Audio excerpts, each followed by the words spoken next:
This is the value of wrestling, the revolutionary force in wrestling podcasting.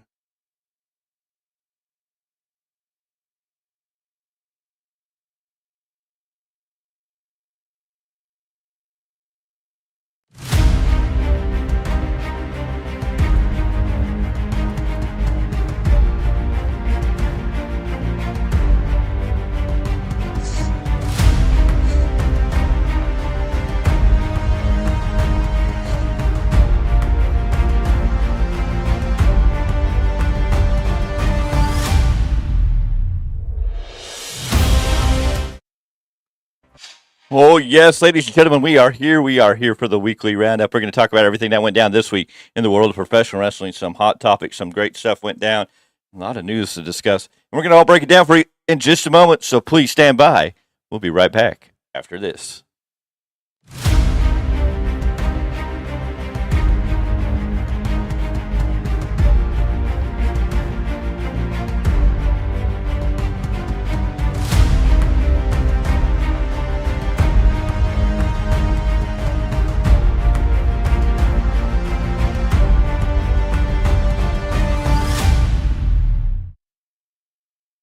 And we're back, ladies and gentlemen. Welcome to the Value Wrestling right here on the YouTube page. Welcome to the weekly roundup. I am here. I am joined by these gentlemen here today to break everything going down in the world of professional wrestling for the week of ending in October 14th. Yes, we are in the middle of another month, and they go by so quickly. It is crazy. Let's scoot that there. Trying to get some final things up and going. I know we're a little late to the show. Technical difficulties always seem to kind of want to taunt us, but we are here, and let's get to this. So this is the Value Wrestling Weekly Roundup, and of course, you know, I'm the one. The Big Tyme. And of course, the gentleman next to me, the one and only, you know. And finally, the man who's all about New Japan Pro Wrestling, our master of the New Japan Pro Wrestling Weekly Rebound, the Rebound podcast. Come on, the only. Miguel Z. Believe that, believe that, believe that. And if I can get a status update while we kind of get things situated. Are we good? Are we looking beautiful? Okay. I guess we're sounding good. Let's see. Something I was going to say or do, and now my mind's brought. But anyways, it is the weekly roundup. We're going to cover everything going down in the world of professional wrestling this week. Let me look at something real quick. And, of course, we are sitting at 90 viewers, so we're real close to the debut of the possible Shock Z, or the Z Shocker, coming somewhere very, very soon. And of course, we have a mouth, gentlemen.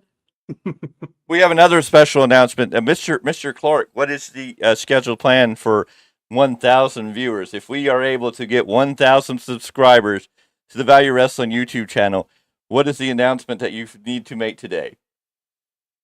So at 1,000 subscribers, I have offered to make a full 1-minute clip of me doing maybe some various dances, whether it be the Prince Nana dance, whether it be the Alex Wright dance, whether it be just some early in sync choreography. I will do some kind of video that celebrates 1,000 subscribers. And on that note, just to give you all a little sample, we are going to have our dance moment.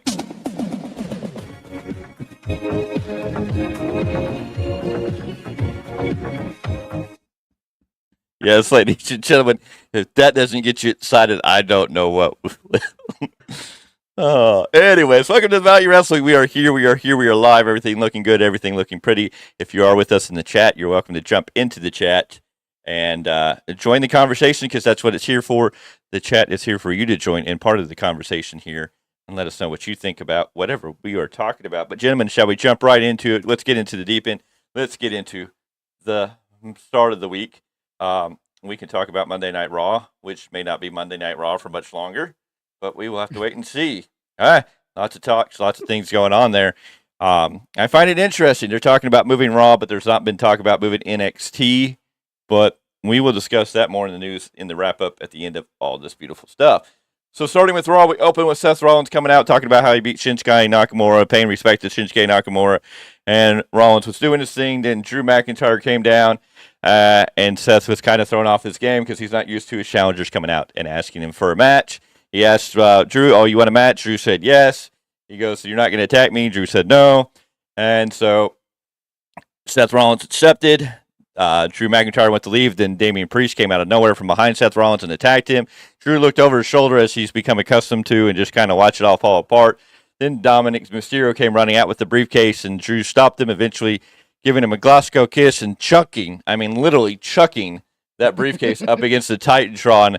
I think it would have been more fun if he would have just chucked it out into the audience. I wonder how they would have gotten that briefcase back. But that is how we open Raw. Was with Seth Rollins and Drew McIntyre, Damian Priest, Dominic Mysterio. Gentlemen, what did you think of the opening to Monday Night Raw this week? Oh, I'm bad. See, I set up this whole new standard, and then they're sitting here staring at me because they're like, well, you're not doing what you did last time, so what are we supposed to do? Yes, gentlemen. Let's go ahead and start with Mr. Clarke on his opinion on the opening of Monday Night Raw. I'm really wondering what they're doing with this tweener character for McIntyre. I mean, it's like, I want him to kind of choose a line. I mean, I understand if it's a slow burn, and you can kind of see that and understand that, but it just seems like they're having a lot of focus on this tweener. I'm like, where are we going with this? It's more like I'm just gonna watch to see how it unfolds and enjoy it, I guess, for what it is. Yeah. I think with Drew, it's a very slow burn. I think they're trying to extend a lot of things out because they're trying to fill in the gaps between now and the end of the year. I think some of this is probably going to be, I think we're setting up for when Cody beats Roman after WrestleMania. We may start seeing Cody and a heel Drew face off because there's just that underlining thing that Drew has been talking about, Jey Uso, and kind of hinting at, well, it's Cody's fault that he was here. So I think they're setting up things for the future. I just think this is a very, very slow burn to turn McIntyre heel. I think they're trying to do it real slow and milk it for what it's worth. But Mr. Z, your thoughts on the opening to Monday Night Raw? Are they ever going to let him cash in that briefcase? That's Have we? That's what I want to know, because there's been opportunities to cash that damn thing in, and it's not happening. It is could be worse. It could be Austin Theory style. Yeah, he could be cashing in for a non-world title.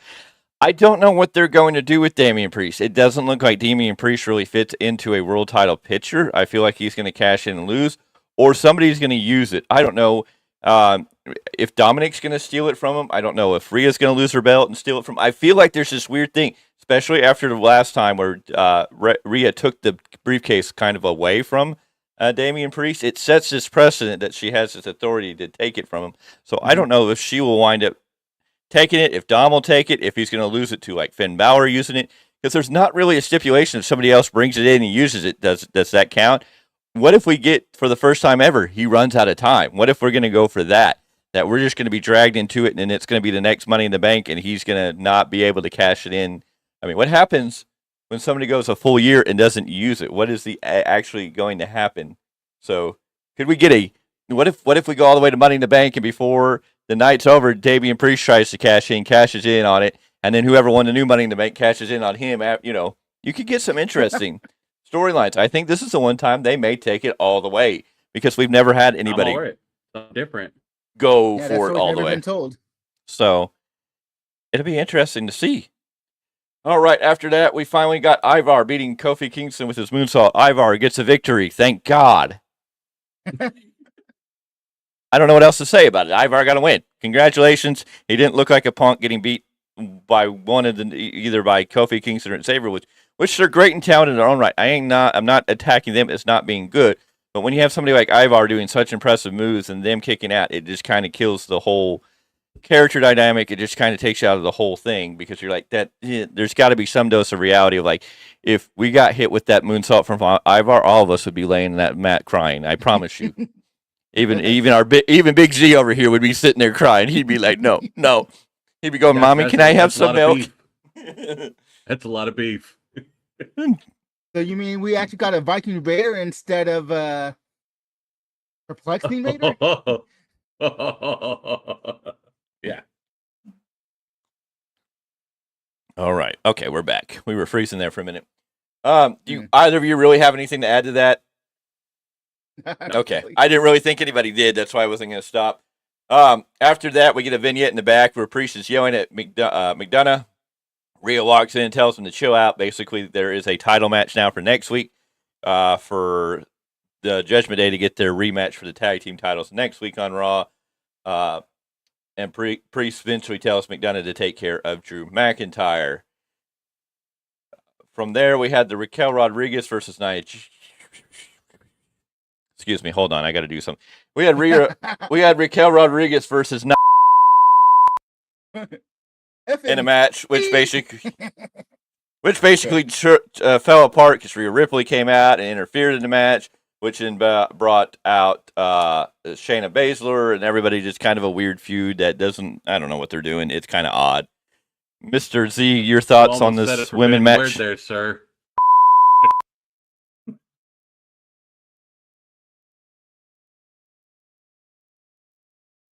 Any thoughts, Mr. Z?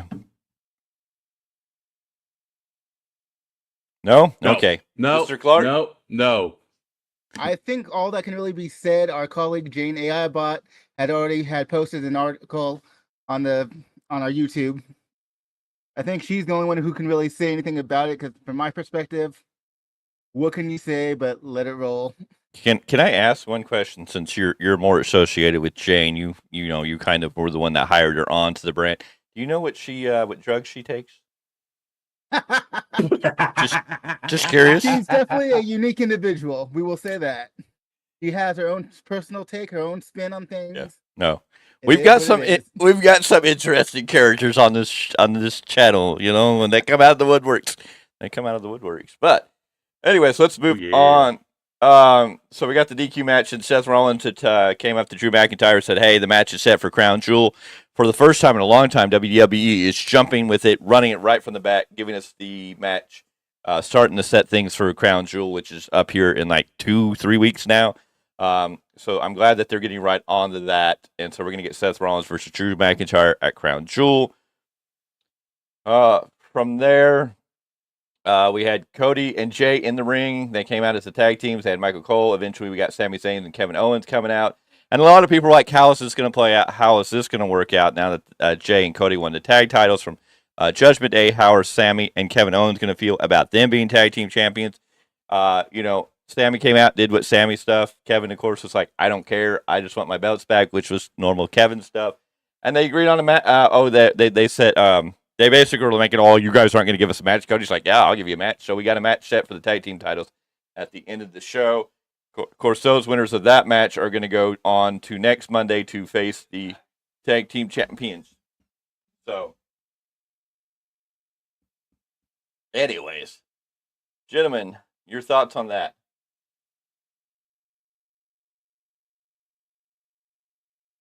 Who are you throwing it to? What? Go ahead, Paul. I don't really have too much to say. There's just a small piece of observation that I have. And I'm wondering if Cody and Jay think they're FTR now by clinking the titles together all this time, throughout this whole week. Like, wait a minute. I thought that was an FTR trait more than, a Cody and Jay Uso thing. But when they start saying top guys out, something's wrong. Oh, I was more of I still want to know what they were drinking, because that's I still want to know. But we'll see what happens to them. I don't know. Now I've had to break the illusion of the third wall. Yeah. Unexpected surprises. Into the abyss. I know. Well, you can see. Unfortunately, when I do that, it kind of kills the illusion. But hey, we're here. We're back. Okay. I'm back. You mean we're not the Deadpool show that just breaks the fourth wall all the time? I guess maybe we should. Anyways, when you have people coming in to ask you questions, you're like, wait a minute. I need a red light that says recording live, I guess, now. Anywho. some kind of neon light. Oh, if I would have paid attention to my text messages, it might have been a little better. But yeah. Anyways, well, I'm trying not to look at my phone the whole time we're on here, unless it's some breaking news or something we need to know about. Trying to get away from that habit because I realize we kind of get stuck in that moment doing that, looking at stuff or whatnot. And it's not the most professional look of everything we want to shoot for, but hey. So we were talking tag. Where were we? Okay, tag stuff. Tag team champions. Yeah. Mm-hmm. Top guys out, right? Yes. Well, I got that. I can hear you guys. I just was like, what? I'm throwing off my game. I'm sorry, ladies and gentlemen. This is the Value of Wrestling. This is the weekly roundup. We love our show. We love what we do. We love you being here. And, it's life, and it's just not perfect. And, sometimes we have to go with the curveball and float with it. And that's what makes us different than anybody else. We don't have to hide anything. We enjoy it. We have fun. Gentlemen, let's also get adds back. a bit of authenticity as opposed to. I mean, there's a certain thing about professionalism. Don't get me wrong, No, yes. but it doesn't have to be perfect. No. I don't, and I will say, most of the videos we all kind of shoot, and especially if I do a news, I usually shoot that in one take because it's just the way I want to do it. There's not a whole lot of editing on this show because we're just like, more. no. Well, and I like it better because it's just our authentic selves. If I sneeze in the middle of a news program, I just go with it. If I stutter and slip up, I just go with it because it's more natural. That's all, folks. It is. I know some people probably look at it going, that you should edit your videos. And I'm like, hey, I like what I do and I like the way it comes off. I had someone tell me I had a long gap in one of the reviews I did on Spotify, and I was like, it is what it is. I literally lost my notes. Yeah. I had to go Oh, find my wow. notes to refer something. Anyways, yes.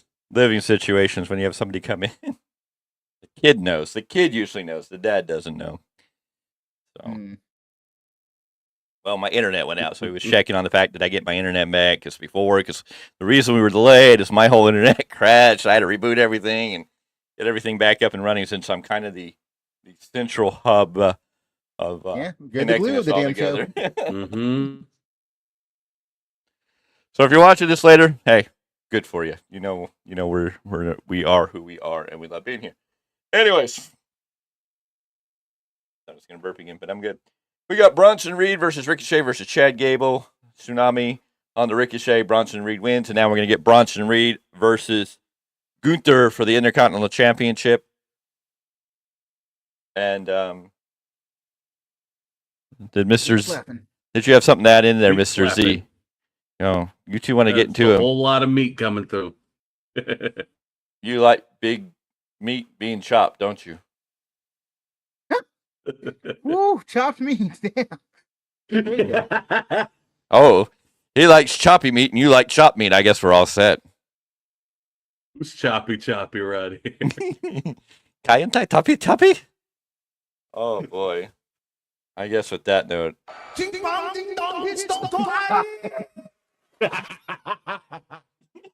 That works. Oh, sometimes. Anyways, it'll take us a minute. Hey, enjoy the show. It takes us a minute to get back into everything. Anyways, Bronson Reed winner. Mr. C, do you have anything to add to the Mr. Reed win there? Doing something with Bronson Reed, I like it. Let's move forward with it. Mr. Clarke, your thoughts on a Bronson Reed win? The fact that they're using him and it's not just as a goofy giant, but it's like, no, they're giving him legitimacy and they're keeping him, even when he loses, it means something. And Yes. he comes back strong. So that's the same way that they kind of rebuilt Gunther. Not that he was ever built bad, but the way they use these big guys again. Like, Yeah. make big guys great again. Well, that's There you one. go. Doing that. That's one thing in WWE we have to at least acknowledge is that WWE does know how to use the big guys, unlike Tony Khan can get one, but not many sometimes. Something Tony Khan needs to look at is how do you get the big guys over a little more. But it is good to see that these newer, younger talent, and I think we know why that is, are getting over now. So, thank you, Triple H. Mm-hmm. Don't always gotta like him. Don't always gotta agree with everything he does. But it is a way better program and format, and people that haven't been getting eyes on him are finally getting eyes on them. Then we got Drew McIntyre versus JD McDonough. Drew McIntyre wins with the Claymore, and we continue the story there. Not a whole lot to talk about. Good match. JD's kind of become the bag boy of Judgment Day. He's taken a lot of losses, so I'm hoping when the day comes to pay him off for whatever this path he's on has a really good payoff. Did He's you have Judgment something? Day's young boy. Yeah. Oh. Right now, I don't think that he'll eventually be official member of Judgment Day. It seems like Rhea's letting him in, especially with the way her and Priest are going. It looks like they're building for Priest to leave Judgment Day and JD to join. I definitely feel like there's that thing there because she is protecting him, it seems like. So we'll have to see how that plays out. But I think at some point, I'm hoping when he finally gets to get his wins or gets his moment, it's going to have a good payoff because he's taking a lot of losses. Not that he's buried because it all makes sense, but the ending goal of how it pays off will be the important aspect there. Then one of the great parts of the night, our favorite boys, Johnny Gargano, Tommaso Ciampa, DIY in the back, talking about it after 7 years, getting back together. They're having their moments. We're getting DIY, and then they get jumped by Imperium, which is fine because that sets up a tag match down the road. We're going to get DIY. I hope we get the DIY. What I'm expecting for Triple H to do is go back and basically tell the same story in NXT on the main roster, maybe a little different variants, but we're basically going to get the story that we never got finished. How do you feel, gentlemen, about DIY being back together? We'll let Mr. Clarke start with his comments first. Can't wait to see what they actually produce. There's a lot of potential. We know what they did in NXT.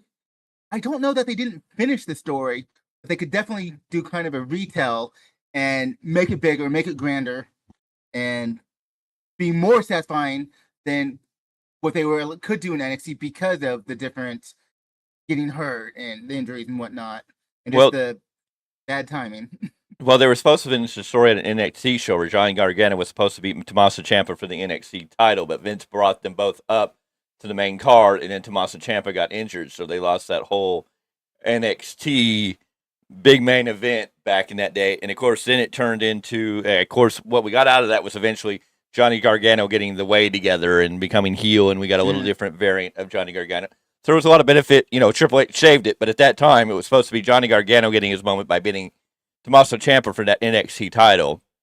And that's kind of where I'm saying is hopefully we'll get back there. Maybe it'll be the Intercontinental title. It would be awesome if it's like the world title, but we'll have to see how they build him to get there. I don't have confidence in that one yet. Not saying it couldn't be built, but No, that's I'm on that same gist. Like right now, I can't see them with the world title, but the Intercontinental title, I could see either of them with and having that storyline. I really would like it with the world title because that would be really awesome. But yes, they need to build there. True. Mr. Z, anything you want to add to that? Yeah, make tag team wrestling mean something again. I'm hoping it does. Becky Lynch retained her title over Tegan Nox. Tegan Nox had a great match. We got the Disarmer, and now Becky Lynch moves on to Halloween Havoc, which is going to be 2 nights. If nobody knew, it's going to be 2 nights of Halloween Havoc on one Tuesday, then I guess the next Tuesday. So maybe this NXT Tuesday and then the Tuesday following. So it's not going to be a PLE. It's just going to be an NXT show that is a Halloween Havoc. And they've done that a few times before. So then we get the main event. Cody Rhodes and Jey Uso defending their tag team titles against Sami Zayn and Kevin Owens. Cody and Jey Uso hit the Cody 1D. So set up for the 3D, 1D, 2D, 4D, whatever. And Cody comes off with the Cody Cutter, getting them what they call the Cody 1D on Owens. Owens takes the pin. Cody and Jey win. At the end of the match, they all shake hands. They're all friends. Everything is good. And nobody knew what was going to come next until we got to SmackDown. And then I think the world kind of went, what? But we will get to that in a moment. Gentlemen. ¿Cómo? ¿Qué? I was not expecting that person to go over there. So I was kind of like, well, Yeah. Okay. But, gentlemen, your final thoughts on Monday Night Raw, Mr. Z. Solid show. Good way to keep continuing with the tag team division. Leave it at that. Nope, they did solid. They got us a title match for Crown Jewel, which is November 4th on a Saturday. Next month, ladies and gentlemen, is going to be crazy. Pay-per-view after pay-per-view after pay-per-view. I think we have 1 weekend off without a pay-per-view in, let alone what time not. is that show? Do we remember? I don't have it offhand, but it's probably going to be, I think, a 10 a.m. show for us. So Hey, 10 a.m.'s workable. Yeah. Like, It's not when going to do we be turn the into the brawling brutes and become banger after banger after after banger? banger. Yeah. Hey, we'll get them out. But I think Crown Jewel is going to be at 10 a.m. It'll probably be over mid-afternoon our time, and then we can be here, and then we'll have the next Saturday off, and then the Saturday after that we'll have Full Gear, and then after Full Gear they're going to do a collision taping, or collision live, sorry, from the Keegan Forum, and Rampage is going to be live that week. But I also think it's the next week when they have SmackDown live that I think they're doing. No, that's this month. Sorry, AEW is doing the Battle for the Belts on the 21st of October. Too many dates, too many events, too much crap. They're We'll going to do busy, another. folks. We'll be busy. Well, Saturday night's going to be busy on the 21st because that's next Saturday. That's going to be 2 hours of Collision and then 2 hours of Battle of the Belts right behind that. Yeah, you haven't followed that notion? Next week's Collision will be on for 2 hours, and right after that, they have a special 2-hour Battle of the Belts. 4 hours of AEW, folks. Get ready for it. Hey, be happy. You don't have to pay for it. Well, I mean, you got to pay your local TV station or your streaming service. You're paying somewhere in the process, but I mean, you're not paying another $60 for a pay-per-view event. But that gets my stamp of approval free. We like it. Cool. All right. And we don't have to do the podcast for the following day, so. No, we won't have to do it until Sunday, so we can rest up and go, because we'll treat Battle of the Belts like another show. It's not a pay-per-view, so we'll just cover Battle of the Belts on the weekly roundup. So definitely be here, and hopefully next week we will be live at 12 p.m. Pacific Standard Time like we want to be. But hey, life happens, and anything can do anything to counteract programming. So just bear with us, ladies and gentlemen. We are not perfect, and we will never claim to be. Okay, well, there's one of us here who might abstain or try to be that, but I won't point out Mr. PC. But I don't know what you're talking about. I'm surprised he's not busting out with one of his I'm godlike lines. But hey, he's our hardcore icon. He's our charming dreamer of the group. I'm hard. At least somewhere in my own mind, anyway. I'm hardcore. Yes. Anyways, gentlemen, are we good with Monday Night Raw? Is there anything anybody wants to add to Monday Night Raw before we jump into the Tuesday night celebration? Rolling. Let's roll. All right, we're going to get into Dynamite. Dynamite was preempted because of the Major League Baseball game, which was sad because the Braves eventually lost to the Phillies, but the Phillies have had our numbers, and that's life, and we'll move on, and we'll be back next year, and hopefully we'll figure out how to beat the Phillies. But anyways, Dynamite was interrupted by Collision, and we opened, or not Collision, my bad. Why did I jump so far down?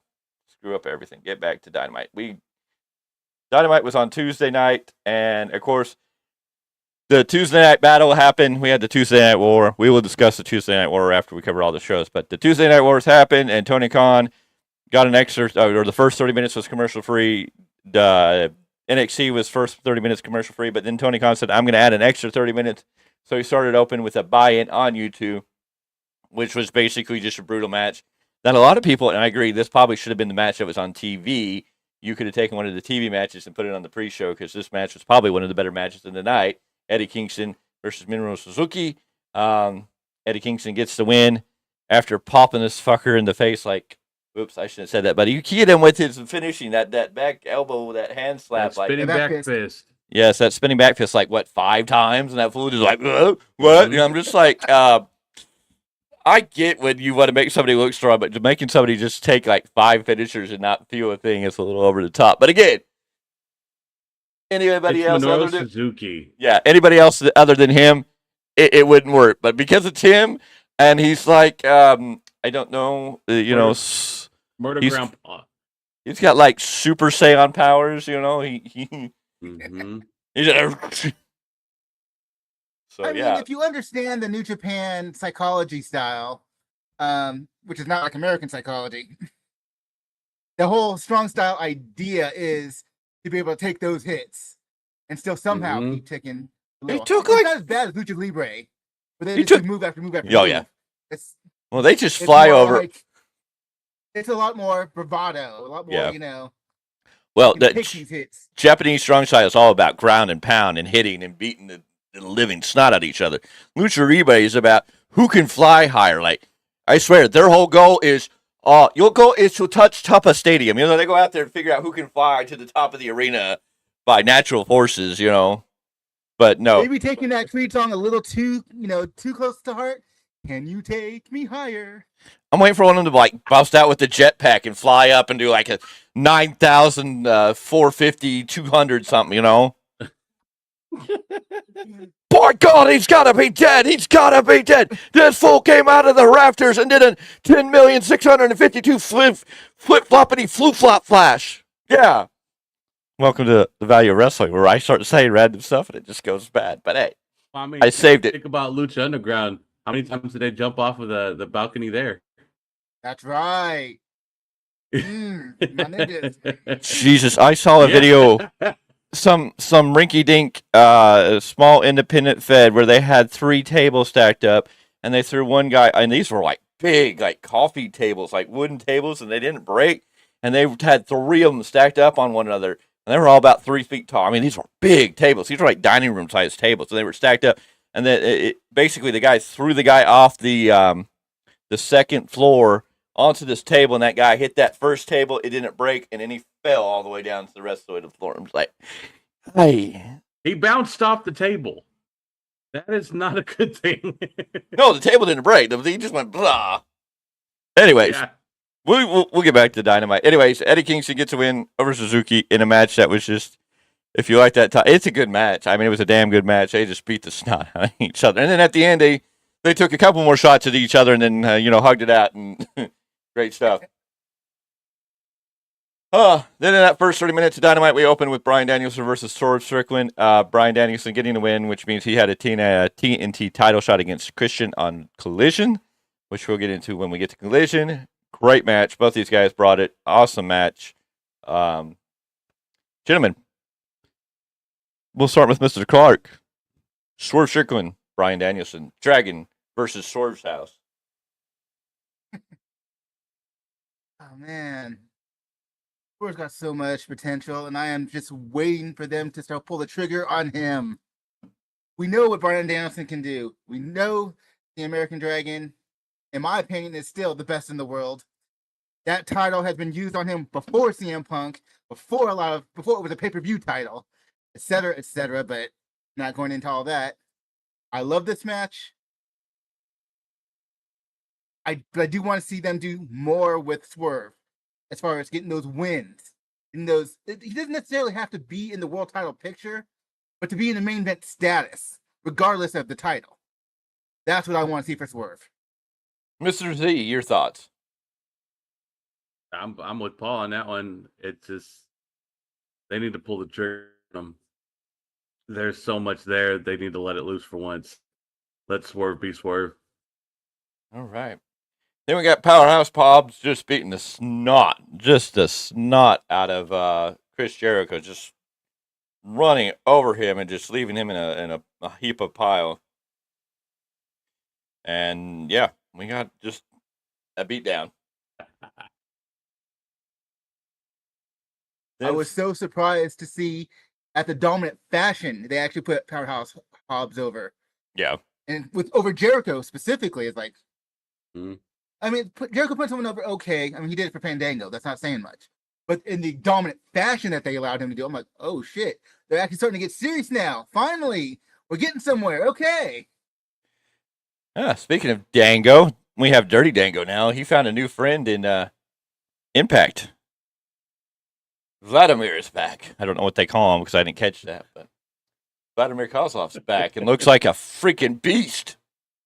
I'm like, I don't want to run into that man in a dark alley. Well, I don't want to run into any man in a dark alley, but hey.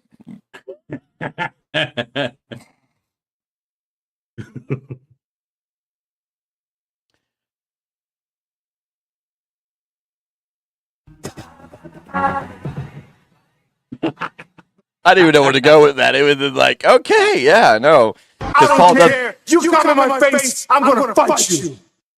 There we go. Yeah. Oh Lord. Okay. Ooh, yeah.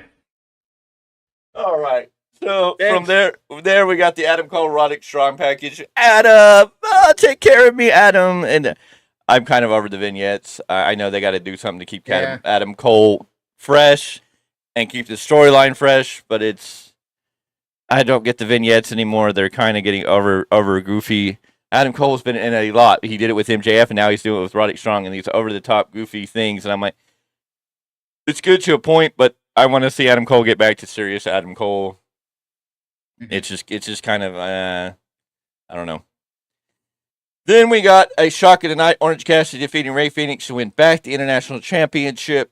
Orange Cassidy is again your International Champion. Though Rey Fenix was never supposed to beat Jon Moxley for the title, Moxley was supposed to lose the title back to Orange Cassidy is what everything's come out and said. But the reason, at least we got some reason, Rey Fenix lost his title. Rey Fenix is having visa issues, so therefore he may not be able to be around to defend the title. So they were going to get the title off him and move forward for now. But it was the story was basically to get the title back from Jon Moxley. Orange Cassidy was going to overcome Moxley and win the title back. Okay, I think they dropped the ball the whole way here. I don't think Orange Cassidy ever needed to drop the title to Moxley because it didn't do anything for Moxley. I think Orange Cassidy could have dropped it to anybody else and given them that rub. If somebody lower on the card would have beat Orange Cassidy for that title, it would have brought them up. So when they had the title, and then you could have moved Orange Cassidy on. Having to get beat by Moxley's cool. It's a great storyline, but I just don't think any of it worked out in favor for what it should have been. But we'll let Mr. Z tell us his thoughts on the International Championship match. Good match. Don't want to hear it. Okay. Yeah, no, I'll just no. And his camera cuts out at the perfect time for it too. Mr. Clarke, your thoughts? The execution wasn't good, obviously. Moxley hasn't been cleared. Phoenix would hurt himself. Yeah. But the idea on paper, I don't think was bad. Try to get Orange Cassidy to stay over. It's like, okay, because it's been a while since he beat Jericho. It was his first main eventer that, he beat. So it's like, yeah, you can talk about bringing others from the undercard up to where Orange Cassidy is. But I think you're also trying to maintain where Orange Cassidy is to kind of have to be in that main event conversation, even though he's not in the main event per se, with the world title, I mean. So, no. The idea on paper was good. It's just some unfortunate events. Yes. No, and I think Orange Cassidy could eventually be in the main event. And I think, a better way of doing this was maybe have him drop the belt to Wheeler Yuta. So Wheeler Yuta could have had that title, maybe gotten some of that rub. But you could have had Moxley help Wheeler Yuta get that to continue the story between Moxley and Orange Cassidy. And without the title, let them have that feud. Because I'm like, Orange Cassidy's had that belt so long, it's kind of like that belt needs to go on somebody else so Orange Cassidy can get to maybe into the TNT title match. Of course, the TNT title right now to me is more over than the AEW World title, but that, everybody has their different opinions on how they feel about that. But to me, that's just how it's been played. My, what a few months a difference makes for you on your opinion about where the status of the belts are. Well, I don't think it's right. I will say that. I don't think anything should be better than the world title. Your world title should be the main title in your company, and that should be the most prestigious title in the thing. Unfortunately, in the circumstances given, MJF feels very stagnant, very stale. He's lost. Yes, Adam Cole's injured, so we lost that storyline. He's kind of being thrown into a quick feud with Jay White that we don't know what is really going on there. They keep talking. They had Jay White get attacked, and they keep talking about it, but they really don't have the continuation. Like, we haven't seen these guys anymore, and it's just kind of like, and they got a ways to go. They've got a month and a week, or a month and 2 weeks before they actually get to that match. They got a long time to keep stirring that up, but it's kind of Yeah. And Christian and what he's done with the TNT title has moved it up the ladder to being huge. He's dominant. He has control of it. He's good at everything he does and makes the title look impressive. And now when you start putting people like Bryan Danielson against him for that title, you shift the importance of that title. You got Adam Copeland in that whole mix. So it's like, yeah, you've made the TNT title feel like the best thing on TV, and your world title on MJF is just kind of, even MJF doesn't feel as important. Like, he's great at what he does, but I'm just kind of like, nah. Like, I'm not excited to see MJF. Like, he's just kind of in this place where Christian is letting the world know who's your daddy. Let's just leave it at that. He's going to be your daddy real soon. Because you're probably going to wind up, doing something, and you're going to have to go after. Hey, no. I didn't do anything yet today. So Not let's yet. leave it at that. No. That's Well, not how much of the happening show today. left? Quite a bit. Quite a bit. Anyway, so we got a new international champion. At least we got some reason why Ray Phoenix won. Because I was upset because I'm like, why can't Ray Phoenix have a run with it? Why does Orange Cassidy need it back so soon? But I understand that Ray Phoenix has the visa issues, and so that is playing a role into that. Which is kind of funny coming from an Orange Cassidy fan. Yeah. Well, I love Orange Cassidy. I love what he does. I want to see him move up the ladder, but I believe like an international champion is not your main title. Orange Cassidy made it look very important. He had a good run with it. I don't know if there was anywhere else for him to go with it, that you were at a point of giving it to somebody else that could take that rub, take that fire, and run with it, and it would help bring them forward. And then Orange Cassidy could jump into the next title picture. You know, at least that's how I would see how titles be. As much as I say Gunther needs to drop the Intercontinental title so he can move into the world title, but he needs to drop it to somebody who could get that rub. Is Bronson Reed a good guy? Yeah. Chad Gable? Yeah. A Ricochet, a Tommaso Ciampa, any of these guys could use that rub of what Gunther's done with that Intercontinental title to pull them forward into that upper mid card with that title, and then Gunther needs to be jumping into the world title picture. He's due. I think he's going to get it at WrestleMania. That's my booking. Seth Rollins versus Gunther for the world title at WrestleMania. That's what I see. Whether Gunther wins the Royal Rumble or wins the Elimination Chamber, I just think that's where you're going. That's where you should go, at least. We will see. There. We got a commercial break, and once they did. Tony Khan did something right with this commercial break. So it was a picture-in-picture thing, and they did a silent film for Tony Storm, which worked because you didn't need to hear the words. It was a great vignette for her. But I'm like, why hasn't anybody done this before that used some of this opportunity to do a silent promo or some type of promo? I mean, AEW's kind of done it with the signs every once in a while. They did do it with Takeshita and Don Callis. But, I mean, this was a perfect vignette for a perfect moment like this. Like, we're going to commercial or picture-in-picture. Let's make a silent vignette for Tony Storm. Perfect. I mean, Tony Khan got it right on that one. Attaboy, Tony. Wardlow smashed Matt Sydal, left out through the crowd. I guess this is his new thing. He comes in, squashes, leaves through the crowd. Doesn't make sense. I feel like we're just... I don't feel anything for Wardlow. I just feel like, oh, okay, we're going to rebuild Wardlow to be what he was, but you already killed that. I need to see something different from Wardlow. Just come in, smash, leave. I'm like, nah. It doesn't do anything. It just makes me go, nah, don't care. Sorry. Gentlemen, the way he was decimated, Evan Bourne definitely wasn't born. He was definitely killed. Oh, yeah, yeah. And Matt Sydal should have used the third eye to see what was coming and get the heck out of that ring immediately. I mean, Jesus. It was bad. It's just like, I don't know. I can't get behind Wardlow. I'm just like, okay, so you're gonna show me he's a monster again. I guess that's the thing. I'm just like, oh, we're gonna do this again, but last time you failed me, so why should I buy into it? And I don't know if I heard the chance as well. I didn't really pay attention when it kind of and it happened so quickly, so I don't even know if the chance had time to take off. I don't think the overall fans really know what to make out of it because it's not character work. It's not, like you said, it's smash and go.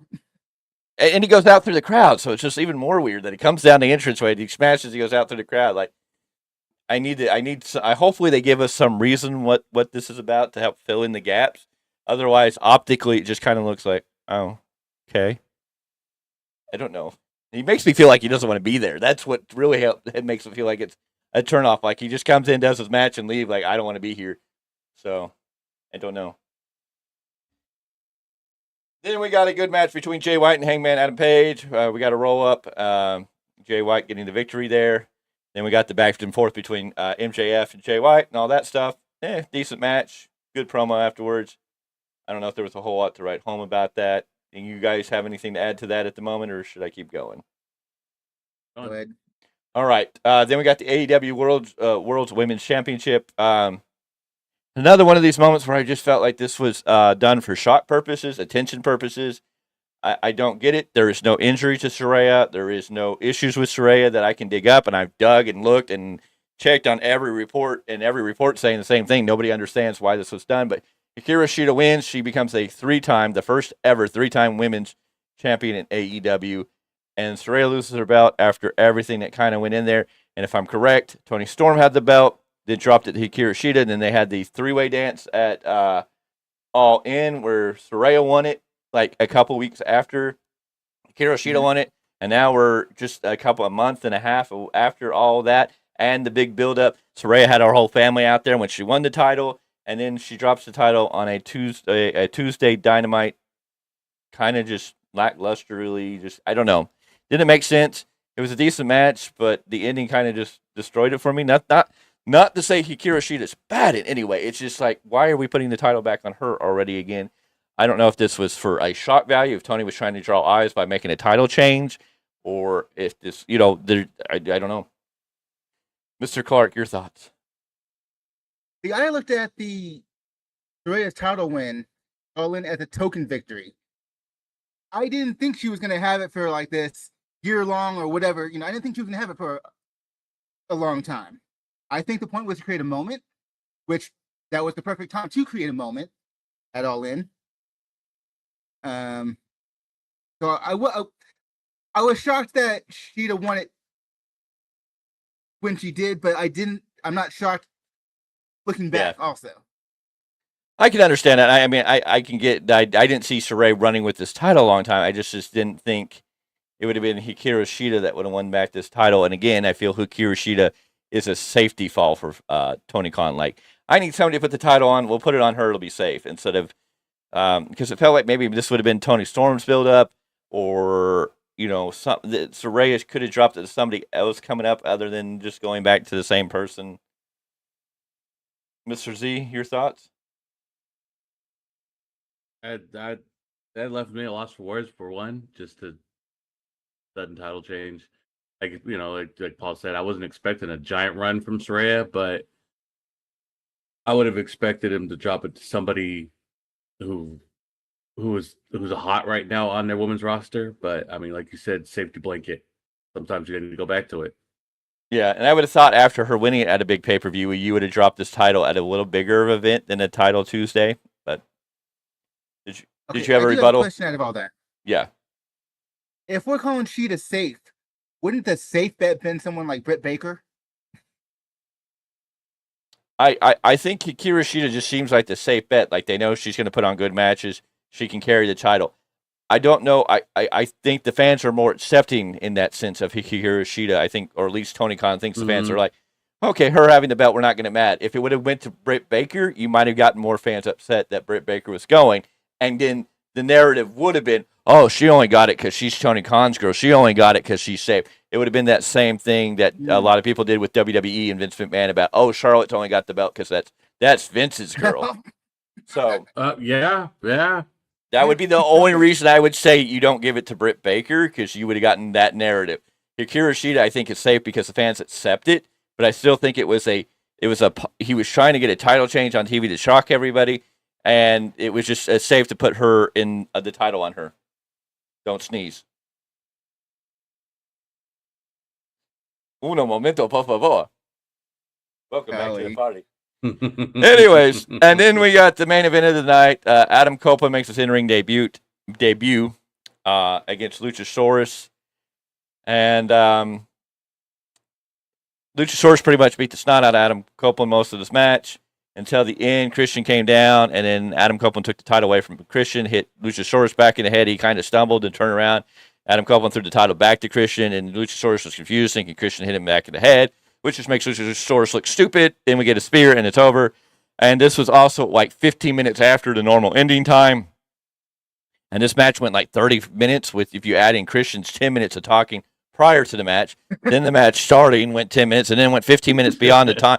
And it just went on too long. It went on way longer than it needed to be, and it ended kind of crappy for Adam Copeland's first match on AEW TV. For his debut match, I'm just kind of like, he hit him with the title and then the spear. It was just, I wasn't impressed. It felt a little, they took too long to tell the story when they didn't need to. Like, they didn't need to run the extra 15 minutes over. Tony just wanted, anyways. But, yeah. Mr. Z, your thoughts? That wraps up Dynamite. So, I mean, you can give your thoughts on the whole show, that match. Why do they make him look like a big dumb dinosaur? He could be so much better. So much better. That's where I'm at right now. you treat him like a giant, but I got nothing. Mr. Clarke, your thoughts on that match? The whole I have a Dynamite. different question, a different critique. Go ahead. Why did Adam Copeland go to the school of CM Punk's AEW initial run of acting like he's older and more hurt than he actually is? I mean, he sold and sold and sold. I'm like, Oh, I know. They yes, you're old and older. Wow. But He- why are we acting like everything, like you haven't been doing this just, but a few months ago? No, I know. And it's not Ad- like he's been out of the ring for an extended amount of time like that. No. It was just bad optically. They tried to make Luchasaurus look good, Yeah. but it just kind of looked bad all around. In the end, it just was like, yeah. The match, the way it ended, the way it fell out, at the end of that, like you were trying to make Luchasaurus look dominant, and then it just kind of fell apart, and it went too long. It really did. Didn't need to go that long. Yes. Sorry. I agree. Dynamite was a decent show. I don't think it was the best show that Tony Khan could have put on for the night. We had some good matches in there, granted, but I think the start of the show was way better than the end of the show. I think you lost the crowd there. Also, you will have to understand it was going to be more hype than anything else, just because of the idea of heading up against NXT. Yeah. It's like even watching NXT, which we got on your rants, we can cover, I guess, if you want, but not my personal thing. Oh, we're gonna cover it here real wasn't quick, that- but It wasn't that big of a deal to me. It's like it's a bunch of one-shot hype. And there's some good material on it, don't get me wrong. You can always find some gems even amongst the muck. But even NXT to me didn't feel as big of a deal as they tried to hype it to be. The same thing here with Dynamite. NXT was good for what it was, and they're built differently. But I think the big thing for me, the disappointment is, I expect more from Tony than to get into the. He wants to say, "Oh, I'm better, I'm greater," than show it. But he felt like he just did what they did. Like he tried to do all these high spot moments and all this stuff. And I'm like, you're complaining about something that you did the exact same thing. You just kind of threw things that were gonna get excitement and get this, instead of just giving us a good show. Give us the good matches. Give us the good show. Let your superstars do the work that they can do, because you have the capabilities. So, and then I will address one of his comments that kind of irritated me later, but we'll get in that. Anyways. Oh, yeah, we're there. Okay. NXT happened on the same night. We're going to go through it quick, fast, in a hurry. We opened with Cody Rhodes. Cody Rhodes made his 3 major announcements that the men's breakout tournament's going to happen after the women's breakout tournament. We're going to get the Dusty Rhodes Classic Tag Team Tournament again, and that he was the general manager for the night on NXT. And then Cody is going to be on another episode of NXT in the future. I don't know when, but that would happen. Dragunov came out, had a back and forth with Cody. Then Dom came out with Rhea. Dom doing his thing, getting booed out of the building. It was quite entertaining. And then Dom and Dragunov got a match. We got a really, really good match. So Asuka, Roxanne Perez, whether you're a fan of NXT or not, that match was really, really good. Roxanne Perez really got to show what she's capable of against somebody like Asuka. It was really good. Paul Heyman arrived. Gallus was getting ready for their match. They took on Tyler Bate, Ridge Holland, and Butch in a pub match, which, of course, Tyler Bate and Ridge Holland and Butch all won. So that was that. We had a great match. We got the preview for the NXT Havoc match with Lynch versus Valkyria. Cena came out, did his talking. We had a lot of backstage segments with everybody crossing. Cody talking to this person. I think at one point Cody, oh no, that's not yet. So we got a lot of backstage with all the bigger guys. Dragunov beat Dominic. LA Knight was a special guest referee. Judgment Day tried to come in and interfere. I forgot who got a BTF. Was that Finn Balor? I think he got taken down with the BFT.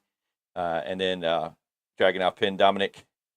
Then we got more backstage segments. Cody Rhodes booked a match for the next. He ran into Baron Corbin, who says, "I want to be NXT champion," but he got cut off by Dominic Dijakovic. So we're going to get a Braun Strowman versus, or maybe this is a North American title. Or no, this is the NXT title, right? Yeah, he booked the title for it's going to be Dominic Dijakovic versus Baron Corbin versus Carmelo Hayes now, because Carmelo Hayes would beat Braun Baker later in the night. Lola Vice beat Dana Palmer. It was a decent match. You don't know who they are, then you don't know who they are. It was a good match for what it was. Then the best part of this night was probably the Brian Pillman Jr. promo. Was totally against the name of him being Lexus King, but the way he came off and made all this, saying his name is now King and that he's not.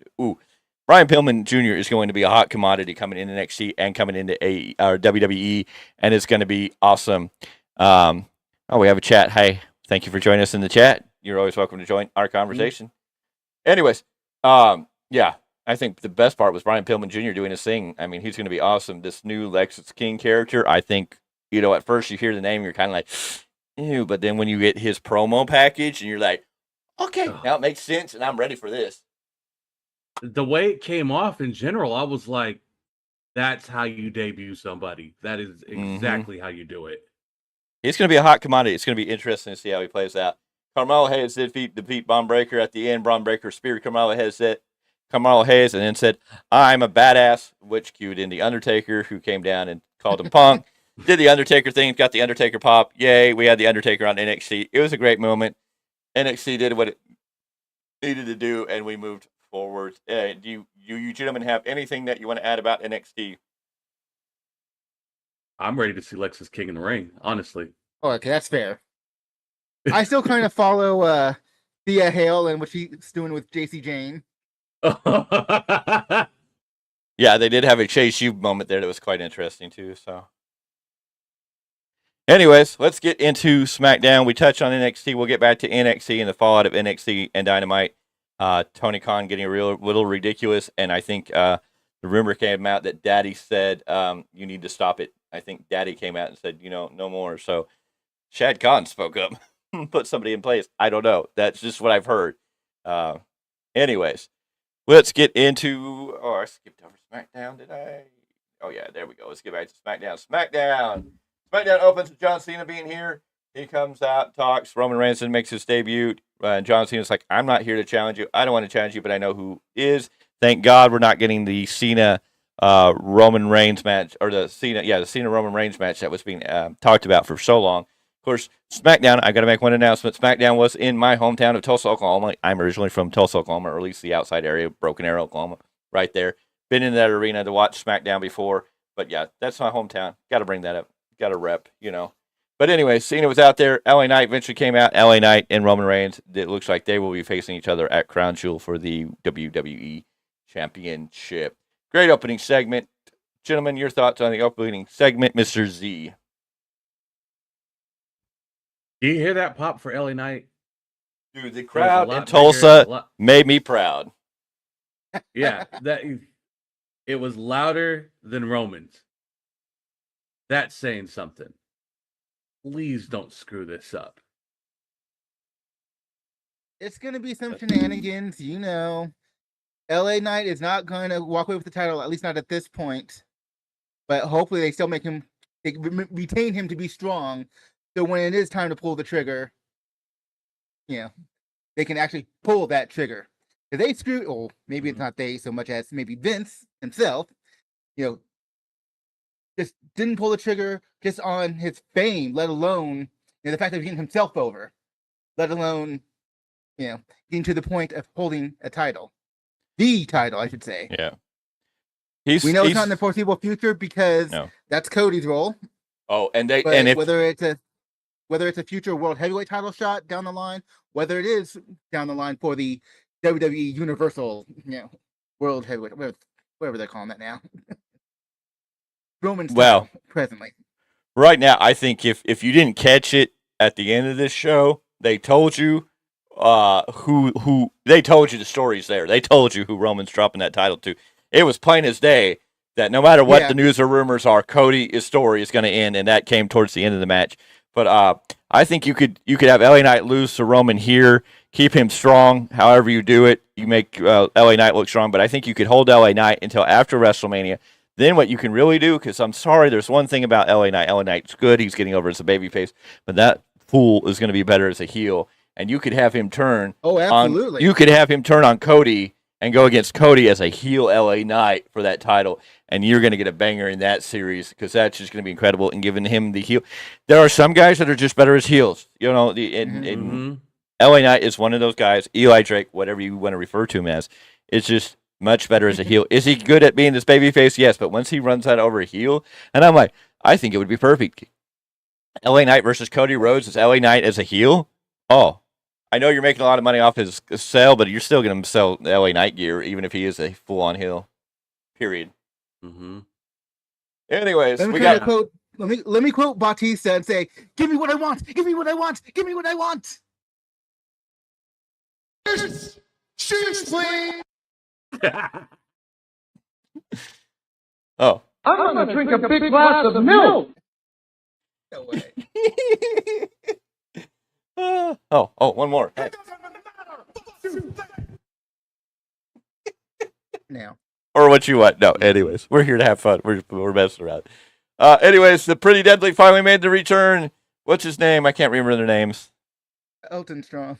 Is he the one that? Yeah, Elton finally is out of his wheelchair. Anyways, Pretty Deadly beat the Brawling Brutes in a good match. Then we had Carlito backstage with Lashley. They had their back and forth. Lashley talking about how the last time he saw Carlito, he was beating Carlito. Carlito's like, oh, we can run it back. And then the Street Profits attack Carlito. So we're getting Carlito on SmackDown. So should be interesting. I don't know if there's a lot to get hyped about there.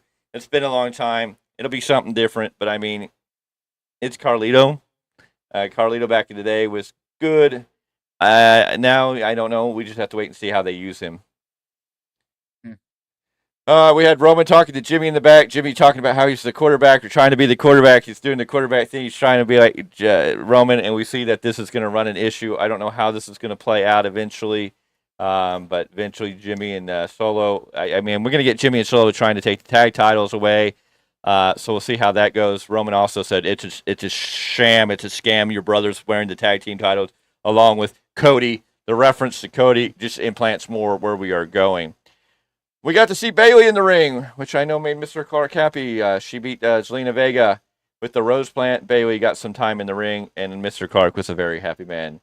Mr. Clarke, is there anything you want to add to the Bayley match? Hey, they're both from the same area. I mean, she is San Jose born, and not born but raised. city right next over.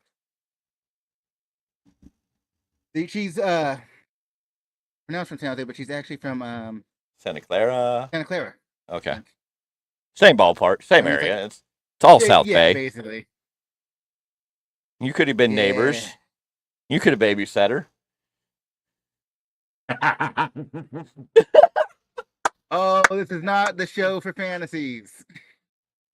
Anywho, moving on. All right.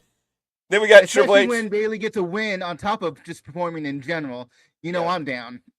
So I'll just leave it at that. Anyways, we got Triple H out in the ring. We heard that Triple H was going to make a big announcement. There were several things discussed, and nothing was discussed about this when it finally happened. Adam Pearce was in the ring, and he got promoted. I don't know how this is actually a promotion. I already thought he was the general manager, just without saying They it. didn't have general managers at the time. I know, but he was acting like it. He was acting like a general manager. I mean, he was just in charge of both shows. I understand. I felt like he got demoted. Now instead of taking care of two shows, you're taking care of one. Anyways, before Triple H could announce the new general manager of SmackDown, out came Dom. Dom was yelling and hooping about how he and Tulsa let Dom have it. And Triple H's great comment of like, I just thought they piped that sound in. I didn't know it really was this loud. Was brilliant. Triple H knows how to just get it going. Tulsa made me proud. They booed the crap out of Dominic. Just unloaded on Dom. I mean, that was one of the loudest. Just he couldn't get a word out edgewise. Eventually, Dominic was out there to say the tag team titles were a sham. That Judgment Day deserves the titles. Triple H said you need to talk to the new general manager of SmackDown, who became Nick Aldis. So Nick Aldis is the new general manager of SmackDown. The National Treasures on WWE TV. Originally brought in as a part-time or a trial run as a producer, and now an on-screen active. Has not signed officially a wrestling contract, but is signed under a contract now. It's a producer on-screen role, but not a in-ring contract at this time. Gentlemen, your thoughts on the National Treasure's first appearance on WWE TV, Mr. Z? Nick Aldis on TV made it look so much more serious. He brings such a great demeanor to the television.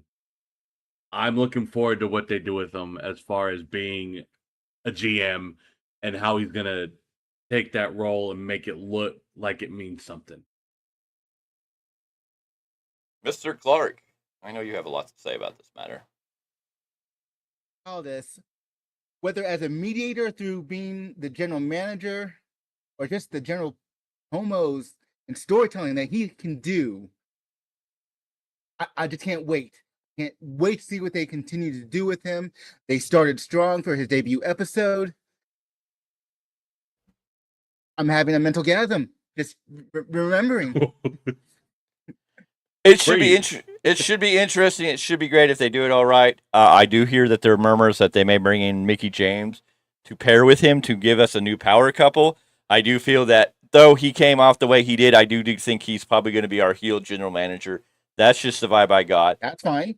No, I'm not saying anything's wrong with it, but if you he kind of had that middle end ground, but he was definitely Nick Aldis. And usually when you have two GMs with WWE, there's the face one and there's the heel one. You know. Yeah. And Adam Pearce is going to be your babyface, goofy GM. Nick Aldis is going to be your more serious, harsh one. So Daddy. I think we're going to see Nick Aldis probably. We'll see. We'll see how it plays out. I think it hopefully will lead to an in-ring return. I would love that so much. We had Chelsea Green and Piper Niven in the back talking to Aldis after this, talking about matches, and then Charlotte Flair shows up. Nick Aldis got really happy to see Charlotte Flair there, and then Charlotte made her statement and turned to leave, and Triple H walks in with Jade Cargill. We had a moment that everybody's waiting for, Jade Cargill and Charlotte Flair face-to-face. We had a moment.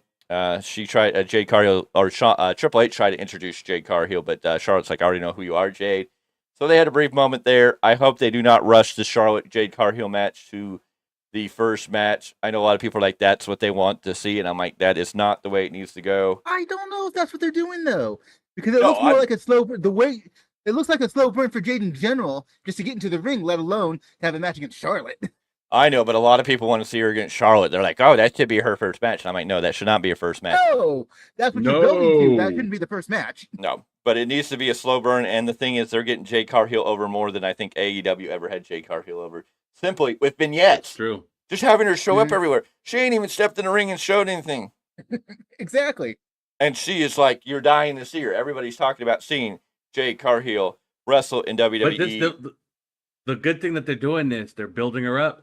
This is giving her time to stay in the PC, fine tune some holes, and then when she makes her in-ring debut, it means something.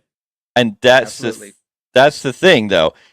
The one thing that Tony Khan needs to get really serious and lock down on is figuring out where his young talent is and how to get them over. Because if he's not going to get them over, people like a Ricky Starks, an MJF, a Wardlow, or anybody else who's coming up on contract ends can look over at WWE, go look what they've done for Jade Cargill. Instant star. Worth $1 million. Yes, she's carrying her name over, but I mean, we're already looking at her salivating at the mouth. Brian Pillman Jr. just had a promo that just shot him to the moon to be. I mean, you could put him in the NXT title picture right now based on that promo, basically. You could put him in the main event picture.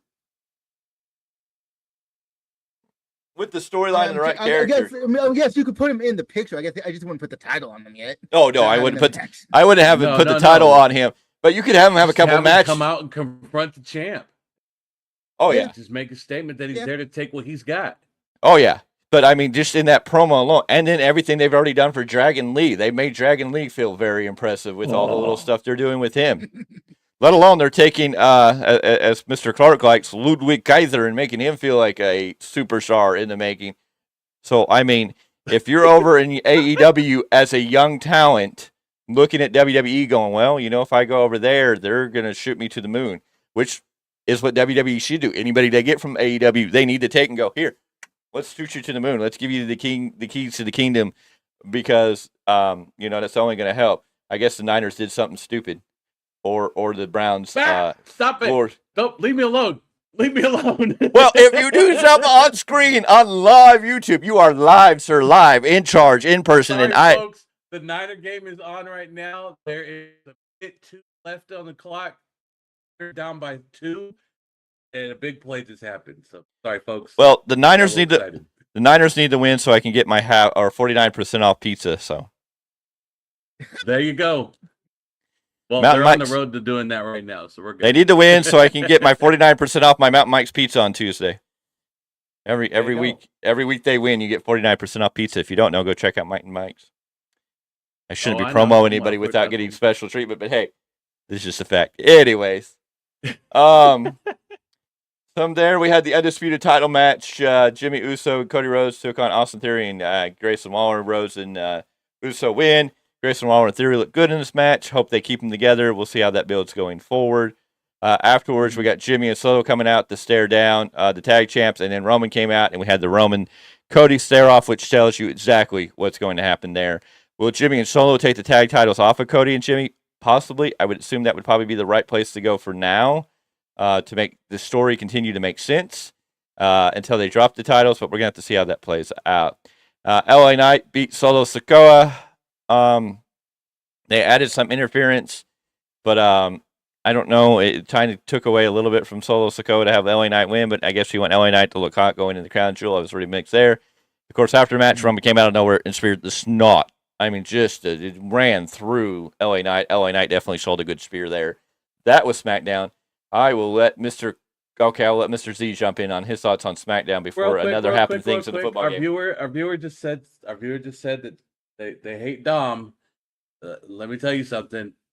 I have someone in the house that loves Dom, and he hates LA Knight. So that's we'll leave it at that. There is a Dom fan among us. How? Hold on. Let me check out. There's county mental health. I think you can go get, checked out and make sure, all love, but I'm just like, I don't know. There might be a screw loose or something. I mean, somewhere. If you go to our Facebook page, folks, Value of Wrestling at Facebook, there is a video of my wife cheering "Let's go Dom." The only dominant fan in the entire city of Sacramento that night. You know what? Now that you said that on air and I've had time to think about it, I don't know. No! I don't know. I don't blame her. I blame you. I think it is your fault that you've let her become a Dominic Mysterio fan. And you know what? Yeah! Jesus. How long did that go? We don't know, but hold on. I'm getting instant breaking notice. Somebody says they want you to know this. If you want to make it up, all you have to do acknowledge me. Oh no. And that came from the one that we will not talk about, okay? You know who sent that message for you. Yeah, no. Yes, I do. Some kind of wisdom, Yeah. It was a message of salvation, I think. Are you going to have a show where you don't get fired? My own, where Spotify hasn't fired me yet. If you fire yourself, then I don't know what to do for you then. Ladies and gentlemen, that was SmackDown. This is the Value Wrestling. This is our weekly roundup. We're going to jump into Collision. Rampage, yes, Rampage. Which is a show that comes on TV. And anyways, we had the Dancing Fool along with the future barber, who I think should join the Scissor Boys, the Acclaimed, because then he could really get a pair of scissors and be right where he needs to be. Anyways, Daniel Garcia, Matt Menard, Angelo Parker beat the Hardy Boys along with Brother Zay. They got a good win there, but yeah. Then we had an interview in the back with Penta where Jay White interferes, so now we're going to get Penta versus Jay White on Dynamite. Then we had the night, I don't know. Jay Lethal beat Trent Beretta. I hate it. I mean, it was a good match. I just hate the fact that Jay Lethal is tied to Jeff Jarrett on TV, and they all come out together. And Jeff Jarrett's music gets played with Jay Lethal when Jay Lethal's coming out for his own match, and it's just a back and forth. I'm just like, Jay Lethal has more talent than it doesn't need to be tied to Jeff Jarrett. He needs to be in the Ring of Honor World title picture. He needs to be in the TNT title picture. He needs to be doing anything but running around with Jeff Jarrett in the clown circus of corny sideshow freaks, especially with the leading freak of Karen Jarrett. Because, yeah, anyways, I can't say, the Niners have messed up. The Niners have failed. The Niners have just lost their first game of the season. The 49ers have lost their first game. The Browns have beaten the Niners. There are many people in the world who have just guessed. The air has left the building, and the Niner fans are sitting on the sidelines silently crying as they have watched their 49ers lose to the Cleveland Browns. A house where God. a house where a man lives, where there's a giant Niners fan, probably just heard a rumbling and a grumbling downstairs around his door. I don't know if you live in a 2-story house. I just wanted to make it sound good. God. And it was a sad day in the world of Niners fans. And the Niner fan. Yeah, go ahead and turn that one off. Oh my goodness. Oh my goodness. All right, folks, we'll get back to the show. I'm done. So you've been fired and no, okay. You're done. What a sad Stick a day. fork in them, folks. He's done. And on that note,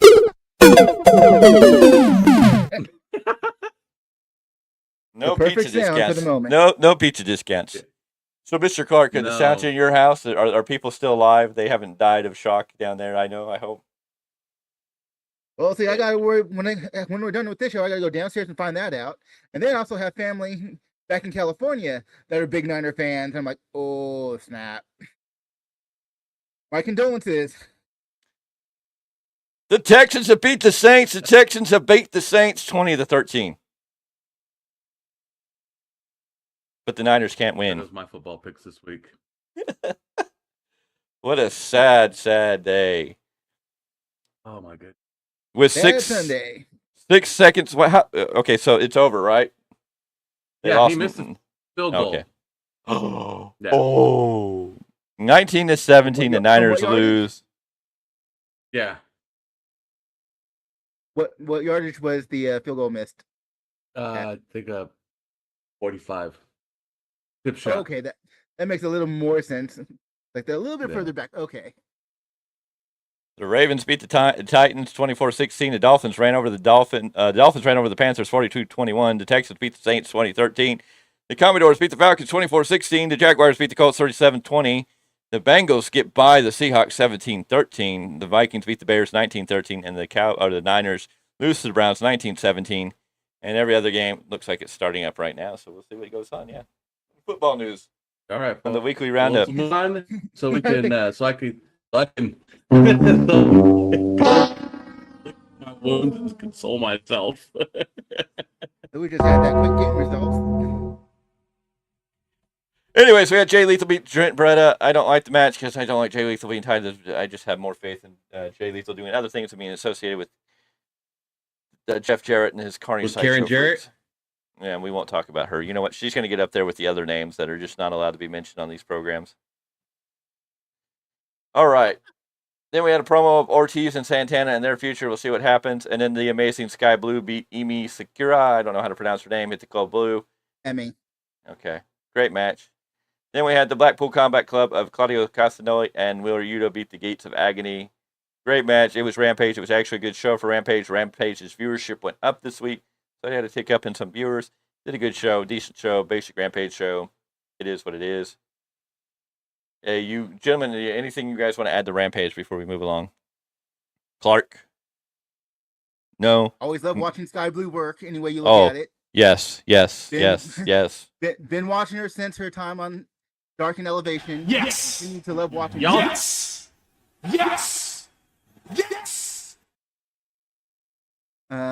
You got that picture. Yep. Anyways. Yeah. Are we good, gentlemen? Should we jump into Collision? Oh, it. Roll it. Roll it. All right. Then we got to last night, which was Collision. Collision opened with a Adam Copeland. Christian came out with a whole security crew and a guy that looked like his new Tomko and his nice, classy shoes and shoes. Luchasaurus and Nick Wayne came out. He looked like Tomko. That's why I made the comment last night. Like, oh, is this the Well, new even Tomko? beyond that, it's the fact that he stood out compared to the other security guys. Oh, yeah. He was in a In that suit. And it was like a pink salmon suit by the security was dressed in black. It was just like, okay. Question, who has the better security guard? Christian last night on Collision or the new security guard for Dirty Dango in Vladimir Kozlov or whatever his name's going to be in Impact? I read about it, but I haven't seen the Impact stuff. So I Oh, couldn't he tell you. came out looking good. He looks like a bodyguard that you don't want to meet. And I think he was being a bodyguard along with a stunt double in some movies. Looking very impressive, Kozlov. Mhm.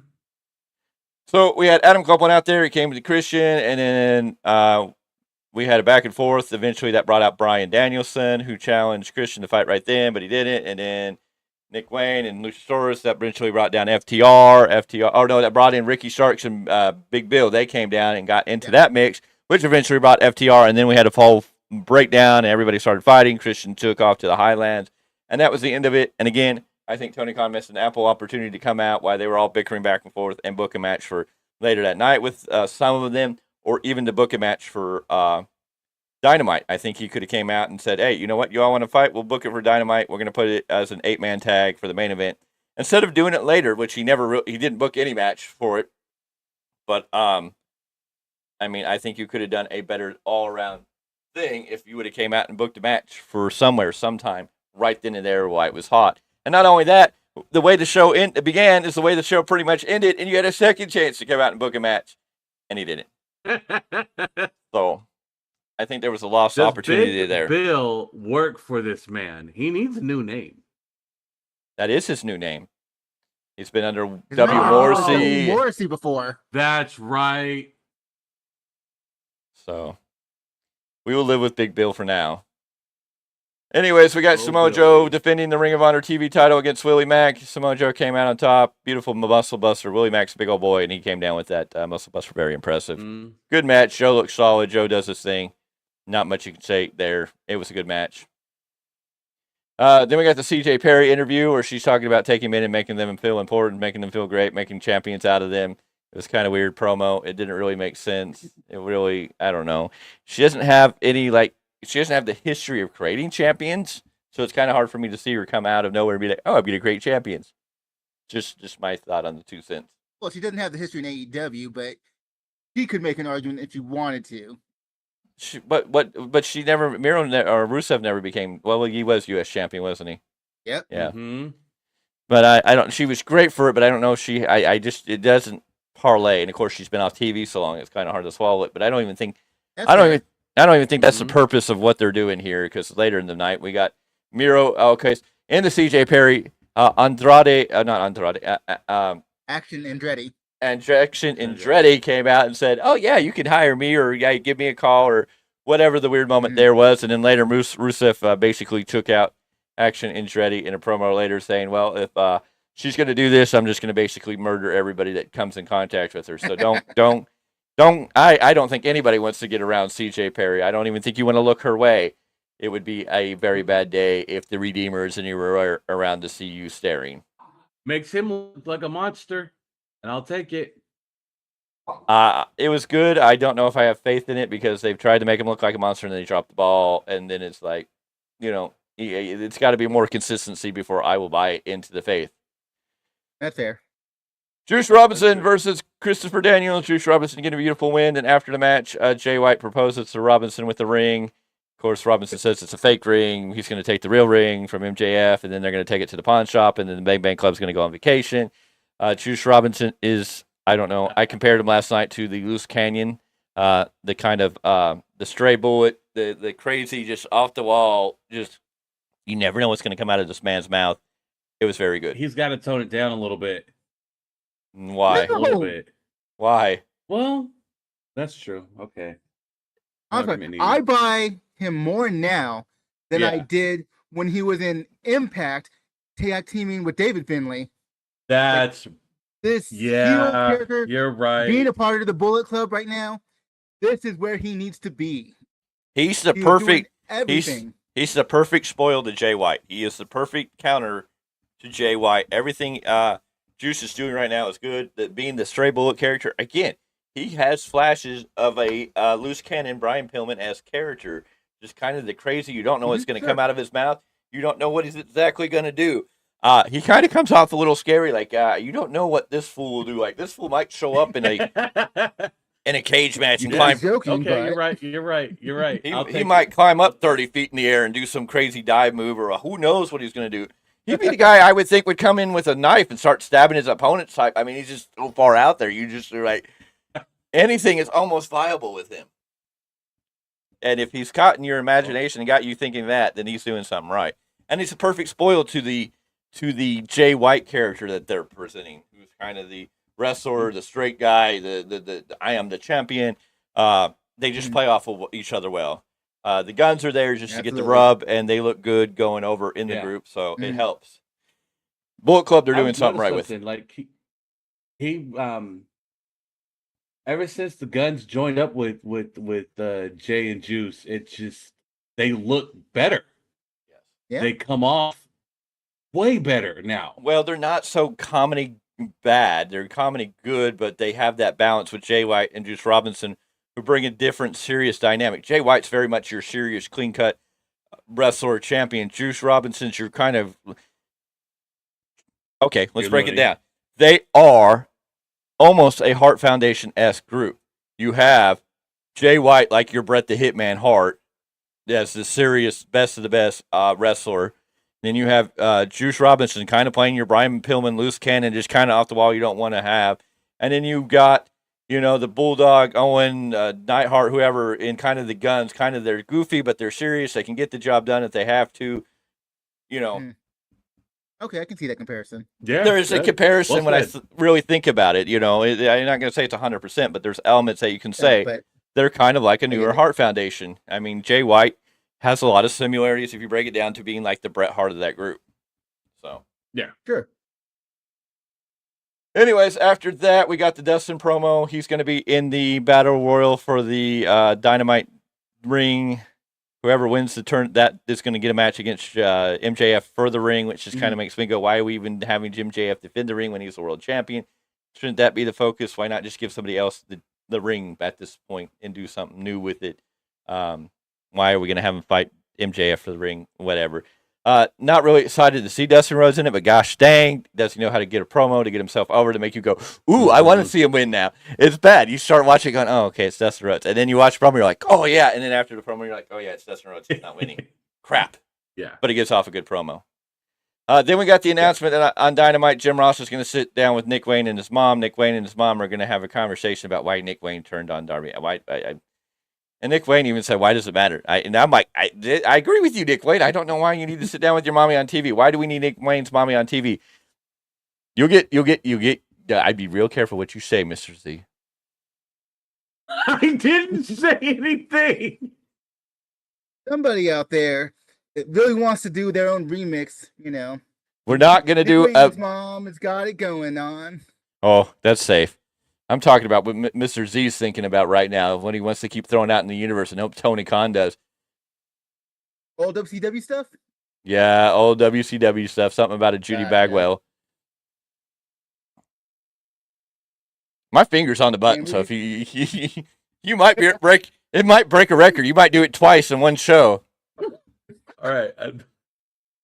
Be careful what you say, sir. You have the floor now. I will give you the floor, Mr. Z. I just warn you. Should I move on, sir? It's points. Yes, all right. Sir. Please do. Anyways, we got Kyle Fletcher as his tag team partner shirt going up against Boulder. Kyle Fletcher gets a win. You think you know me. So Kyle Fletcher gets a good one. Then we got Chris Statlander defending the TBS title against Sky Blue. Chris Statlander wins. Beautiful match. Willow Nightingale came out to help out Sky Blue because Sky Blue kind of brushed off Chris Statlander. Sky Blue has been sprayed in the face with the mist from Julia Hart, so they're starting to do kind of Sky Blue like Julia Hart. So we'll have to see what's going to happen with Sky Blue. She's becoming a little darker, and Mr. Clarke has something to add to it. I missed that. When did she get sprayed in the face? They showed it last night. I forget when they had I think it was her match. Her before the pay-per-view, before Wrestle Dreams, before Julia Hart took on Chris Statlander for the TBS. So on that Collision or that Dynamite that week, Julia Hart faced Sky Blue. And then at the end of that match or during that match, I forget exactly, she got sprayed with the mist in the face from Julia Hart. Okay, that's why I didn't remember. I'm enjoying the fact every time she comes out, the makeup's a lot darker. Yeah, no, well, she's doing the same thing that we saw with Julia Hart, so we'll have to see how that plays out. Then we got Keith Lee in action, which is awesome. Always love Keith Lee in action. I think Keith Lee should go back to WWE at this point, though. I think Triple H will be able to do more with him and get him over, and he would be somebody that you could definitely throw right into the main event picture in WWE. I feel in AEW, he just kind of flounders. He's lost. There's no real purpose to him. I like seeing him, like to see something happen with him, but right now, what? Go ahead, Mr. Clarke. He's kind of in the storyline with Shane Taylor Promotions, Yes. but it's real loose. It's not as meaty as we would like. Granted. Yeah. Well, it's a secondary story. And he's got a story there. I'm just saying, if he went to WWE right now, he'd probably be a big pitcher because Triple H really liked Keith Lee. I don't feel right now that I don't feel like Tony Khan looks at Keith Lee as anything more than a piece on the chessboard that he can move here or there. The cog in the wheel. Yeah. I just feel Keith Lee would be getting more over in WWE than he is right now. Yes, he's got a great story with Shane Taylor. They had a good match, but it's a B tier or even a C tier storyline that's just kind of there to give them both something to do, you know. And of course, he took on C tier with A+ possibility. Yeah, like I feel like Keith Lee is an A+ player, but yeah, they're having to do C+ work. Their matches are A+ material matches. The wrestling match, just the storylines. A C-ish story that there's nothing to care about there. It just doesn't do anything. Now, if you were to take these two and put them on and put it on a Ring of Honor program and said this is more of a Ring of Honor thing, it might have elevated it to a different level though. But on an AEW Collision, it's just kind of nah. Of course, Keith Lee beat Turbo Floyd, and I don't know who Turbo Floyd pissed off in the world or why he jumped into Time DeLorean and went to 2003. Somebody needs to ship him back to 1991 and, you know, let him go job out to Hulk Hogan. I mean, I don't know what this fool is. Hulk Hogan wannabe, or is he Terrence? Is he like the third beginning of what was Hulk Hogan's nephew's name? Terrence or Torrance Hogan? Horace Hogan. Horace. Yes, there we go. Anyways, Turbo Floyd, Tony Khan, keep him off my TV. This guy just looks. I get it, jobber, but no, this guy, no, and his tag team partner, no. If you're gonna put him on Ring of Honor TV, that's a different thing. But they can go over to somewhere else, to Impact or anywhere else. After that, we got the independents. After that, we got the most notable. Yeah. The most notable place I've seen them is OVW. Anyways, and OVW has now become part of NWA, right? Is that what we just announced? They're no, that was another promotion. Oh, okay. Expo X. I forgot who. Somebody became a part of the NWA. All right. Yeah. But no, I thought it was Ohio Valley Wrestling that they had something to do with. I don't know. Maybe they're doing a cross promo. They're working together. Maybe. I mean, I don't know. Probably have dealings with them because they're, help feed each other, so to speak. Anyways, after that, yeah. Sorry. I mean bad. Anyways, let's get on to it. Then we got the big promo for Okay. Go back. What is this? What did we get? Why?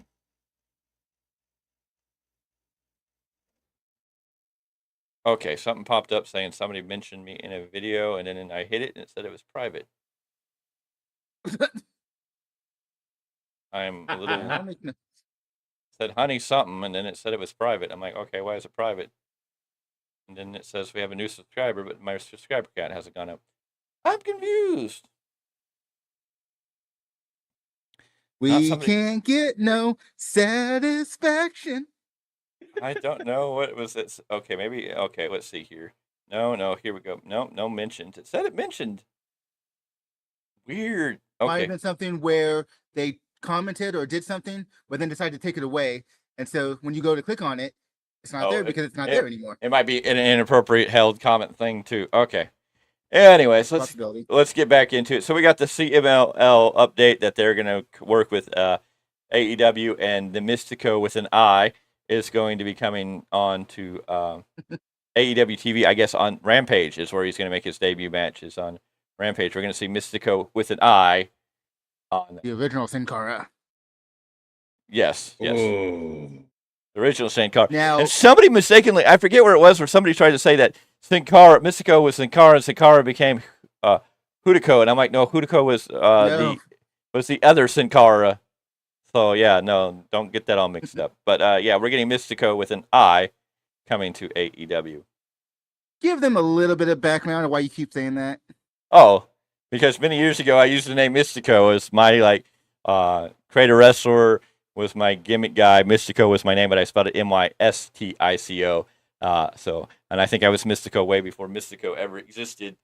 But I never did anything with it. But yeah, it's another alias name I've used in the past as Mystico. But I spelled it with a Y to be different, and he spells it with an I. So yes, that's why I say it's Mystico with an I.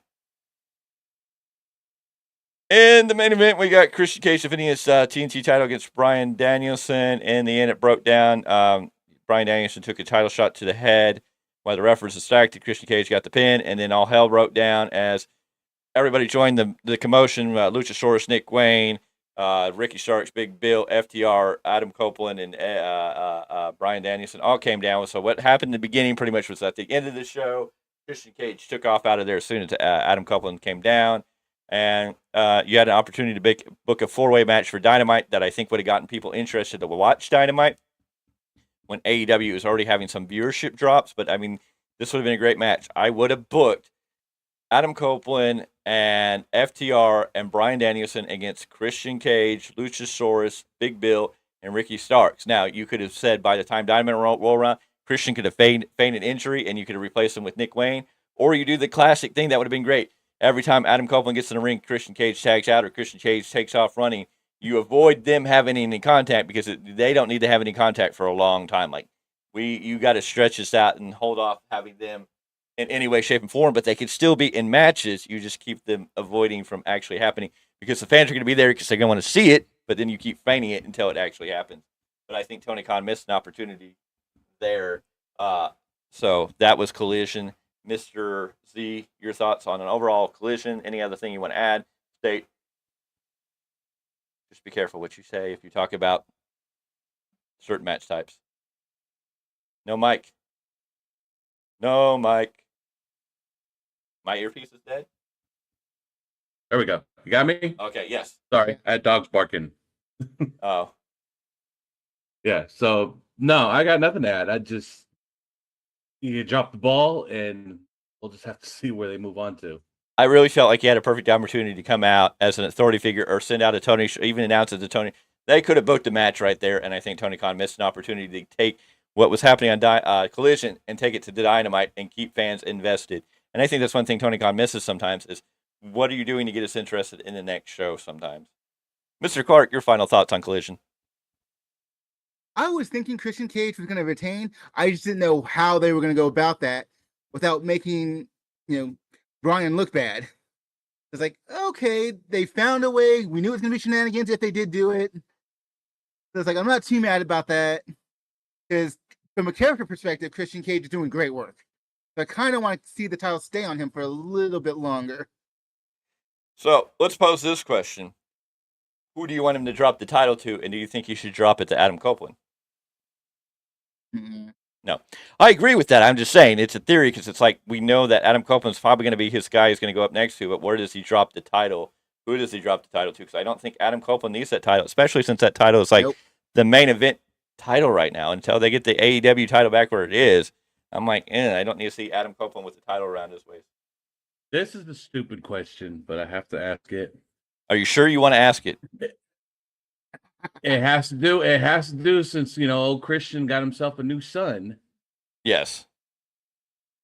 Are you joining the cult of Christian? No. Is there a possibility that Jungle Boy could come back? I don't think that would work. I think that would be a backward step for Jungle Boy. It does look like Jungle Boy is ready to come back. They're just waiting for the right thing to do. Hopefully they've repackaged Jungle Boy, but I can't see after everything that happened between Christian Cage and Jungle Boy for Jungle Boy to just come in and be like, oh, I bow down to you, be my daddy. I think that's why you went with the Nick Wayne. I wasn't saying that. I was saying like come back and take the belt from him. As a babyface? I don't think so. That's true. He did. Yeah, you're right. But here's also the argument for Jack Perry coming back in with Christian. Look at what they've done with Jimmy Uso coming back to the bloodline. Well, that's a little. Wanted to. I don't know if I don't know if because he was against because when he was trying to get his brother out, he was against the bloodline himself. Yeah. But they've told this story, and it doesn't fix all the plot holes for me personally. But he is more or less back with the bloodline now. he's not really back with the bloodline. I don't think he's been acknowledged back in the bloodline.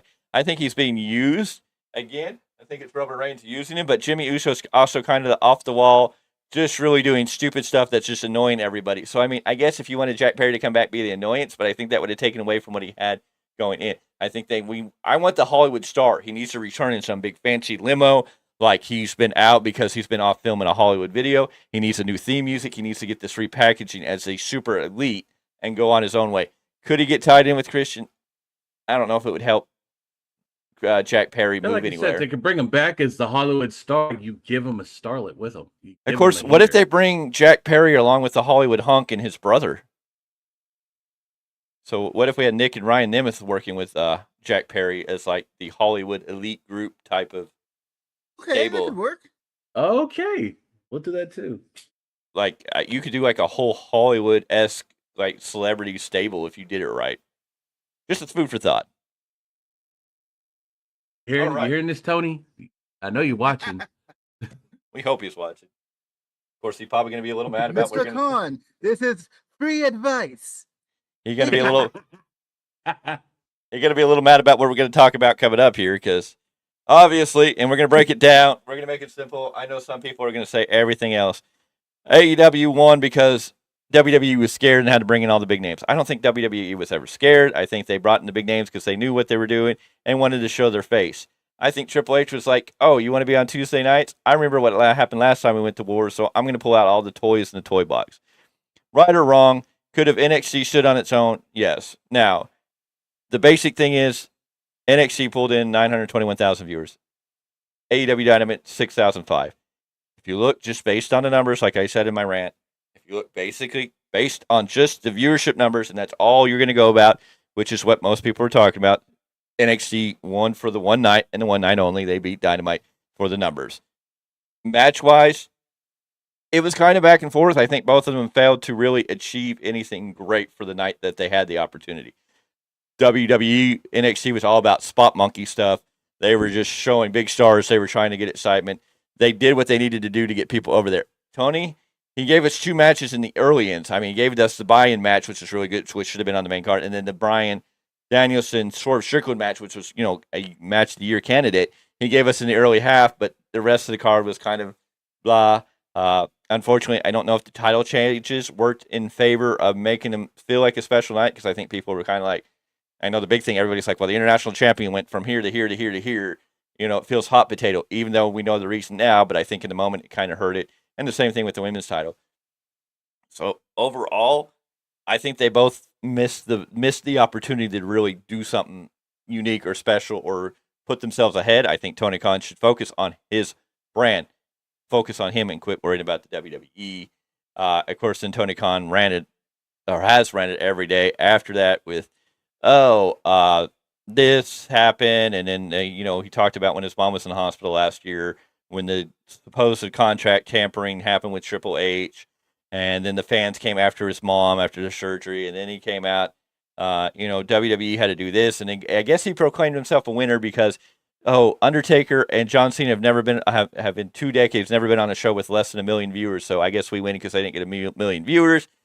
That was the only one that kind of stuck with me, because I'm like, that's kind of a cheap pop, and I'm going, if we want to say anything, Adam Copeland, how long has he been on TV with probably he's been on WWE TV, and so for the last several years that he's been back, he's had over 1 million viewers until he came to your show where he didn't get 1 million viewers. So, I mean, you can't point a finger at 2 people over here when you got some people on your show that were getting 1 million views and then came to your show and they're not getting the same views. So that was the only one to me that was kind of over the top.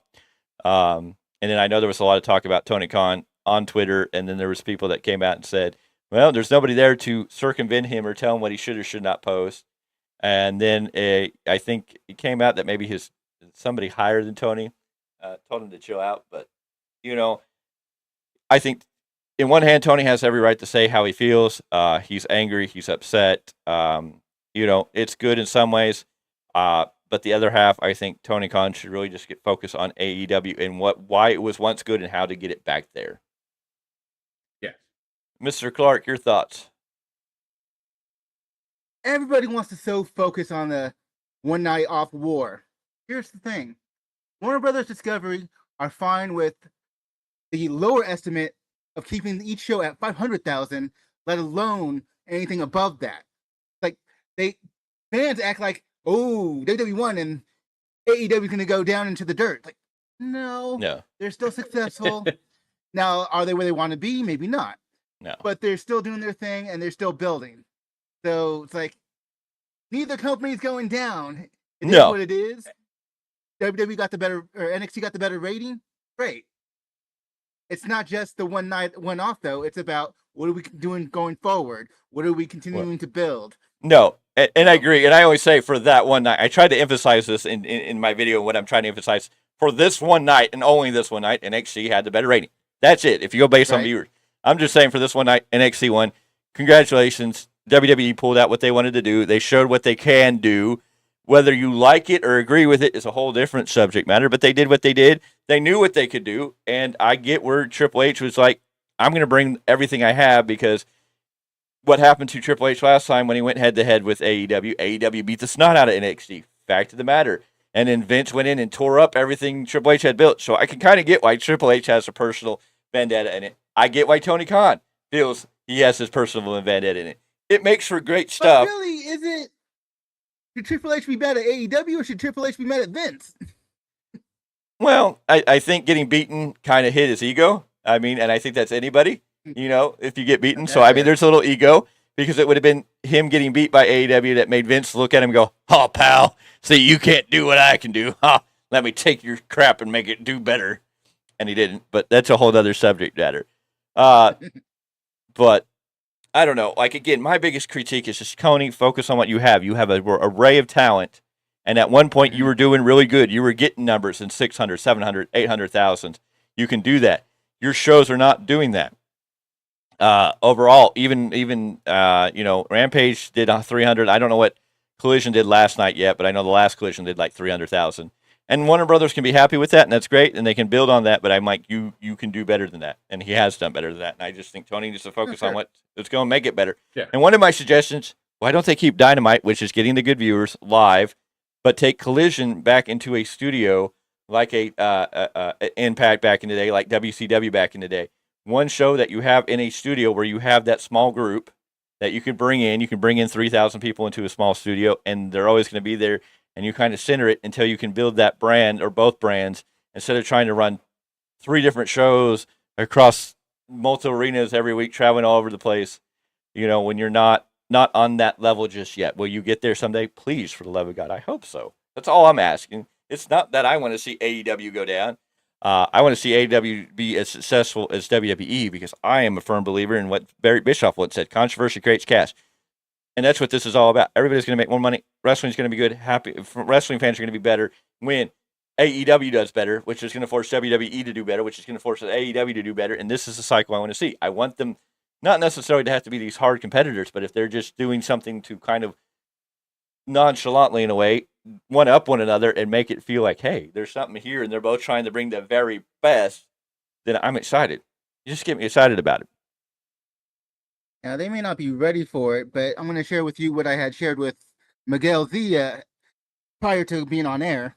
What I would love to see, in the long run at least, is have Dynamite be a main roster show, Collision be a main roster show, use Rampage to focus on your younger talent, mixing in with your veterans, of course, but so they can finally get some time for stories. Yeah. No, I think it's... What Ring of Honor may or may not be being used for, I don't know. I don't get to watch it like that. I get little clips here and there, but I wish that we obviously you want your Dynamite, you want your Collision to be your money makers, so to speak. Yeah. The way Raw and SmackDown are. Exactly. But then you need something that's in the public eye to show the development and the newer stars, if you will, the younger stars, whatever you want to call them. I don't get why he has Rampage. Rampage to me seems like an hour ways. I wouldn't get why you wouldn't go back and make that a Ring of Honor TV show. I'm sorry. I think if you have the rights, you have all the stuff, it needs to be a Ring of Honor show. Yes, then it might not be the Ring of Honor everybody wanted to, but you could make it like that. But it could also be a quote-unquote developmental, or where you put the younger people that still need that time to get over. And you could do like WWE. You could take some of the people down from your main roster down to Ring of Honor to bring up some things. You could take some of the younger stars on Ring of Honor and put them on Dynamite and Collision to get pops and get those people's names known. It's just, big thing for me is I just look at Tony and go, you just need to focus on what you have. You have a lot there. You have a lot of great minds there to listen to. Of course, I also read an article today that there are certain stars that are saying wrestlers run all over Tony Khan. Tony Khan is too nice, that he will come up with a storyline and tell them, this is what we want you to do. And if they don't like it, they'll tell him no, and they won't do it. So Tony Khan's going to have to decide. Well, that was kind of the rumor and innuendo with Miro for a while. Yeah. Well, somebody else said, I forgot who, I'd have to go look, but one of the bigger names has come out and said that there's people that are, Tony Khan's too nice. That people, he'll come up with a creative idea, and instead of doing it or doing what they're supposed, I think this was Matt Hardy actually. But anyways, yeah, it is Matt Hardy. Matt Hardy came out and made the statement that Tony Khan is too nice and has let people basically, he goes, I've been in bad storylines and I did it because that's what I had to do, and I did it, and I made the best out of it. Whether I liked it or not is a different story. But he goes, there's too many people here who tell Tony no. And the only thing he says is, Tony, if they're saying no, then you don't need them. They're not there to help you. If they're not willing to, there's a difference between saying no or saying, hey, you know what? I don't totally agree with that. What can we do? What input can I do to maybe tweak this to make it feel more me or for me more? But if you're flat out telling Tony Khan no, then I'm kind of like, why is Tony Khan paying them at all? You're the boss.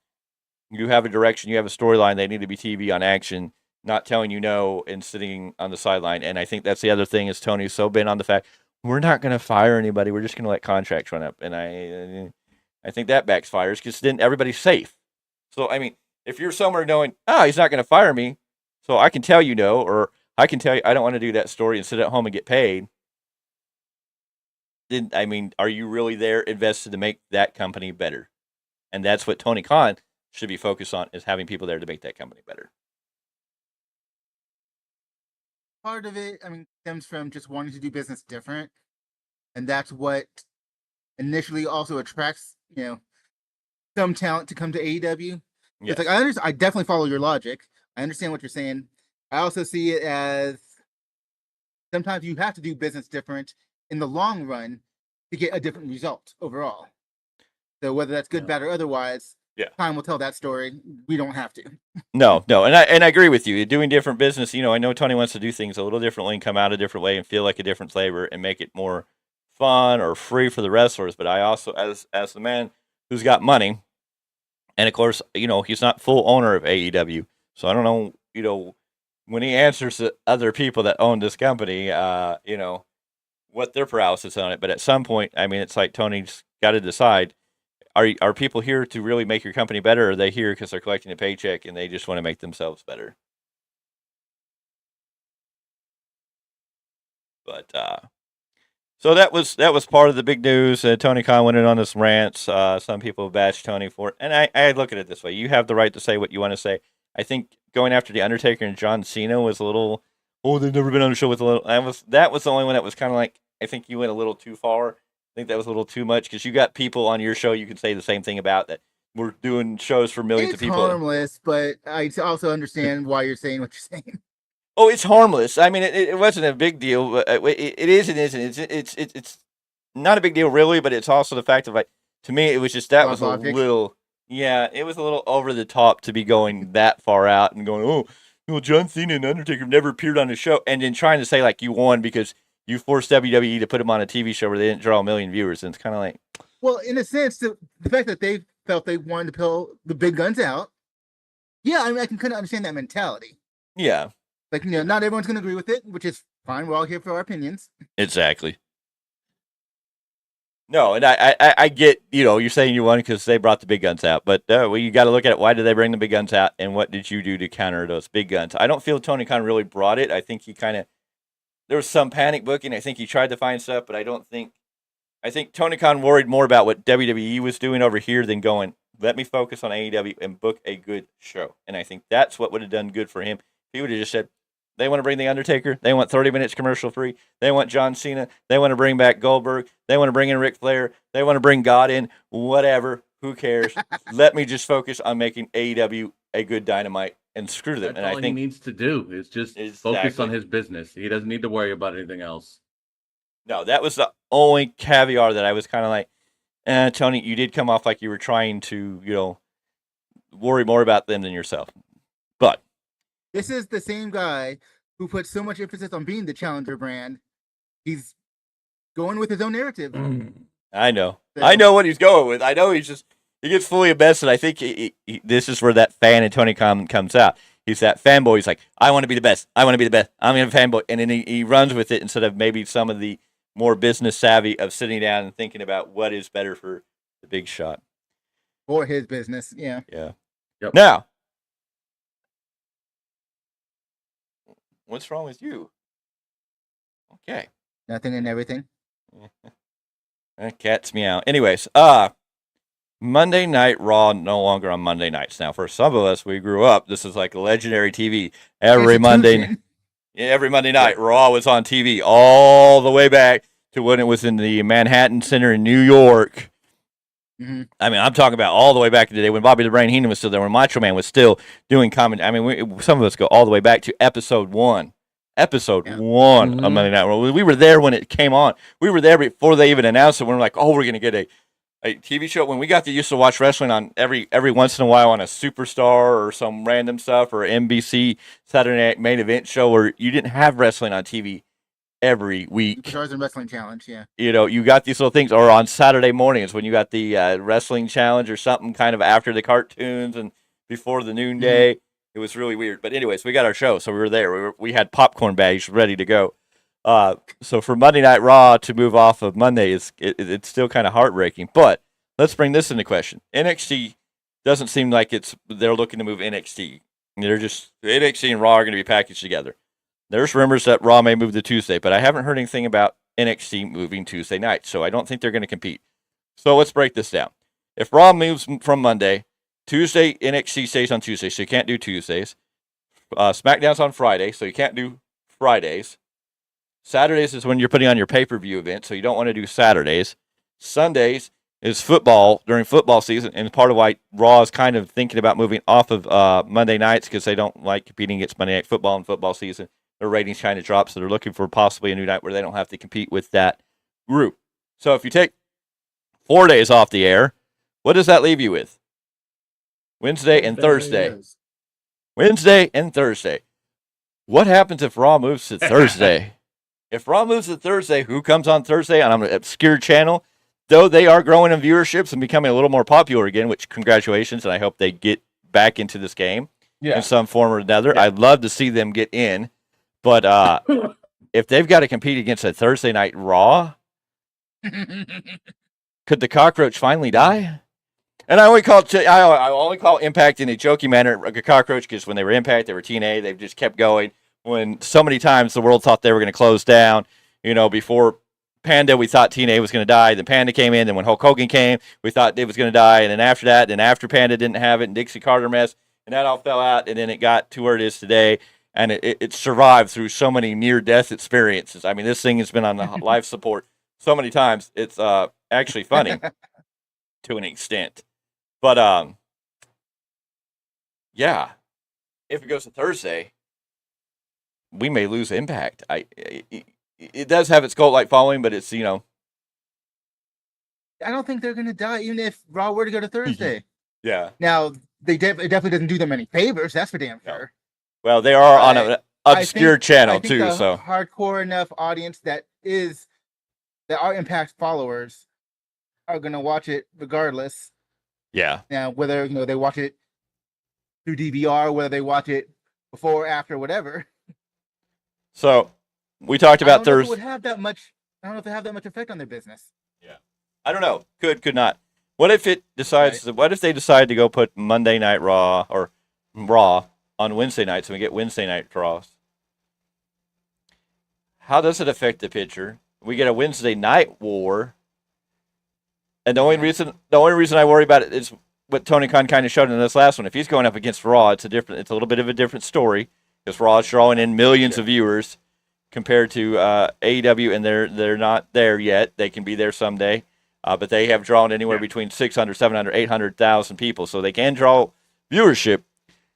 But what does this do in the picture if they decide to put Raw on Wednesdays? Now, there are no news reports or rumors that are saying this is happening.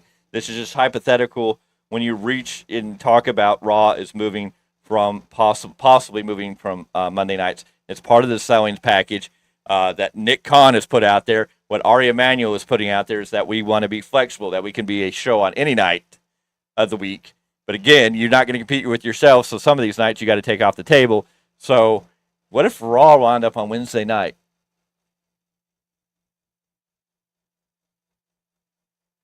Like I said, if it went to Thursday, I don't think it would have that much impact on Impact. However, it would cut into AEW business. I'm quite sure. Yeah, no, I would We'll think have to wait and Raw. see what I guess happens. I think Raw versus a Dynamite could be very.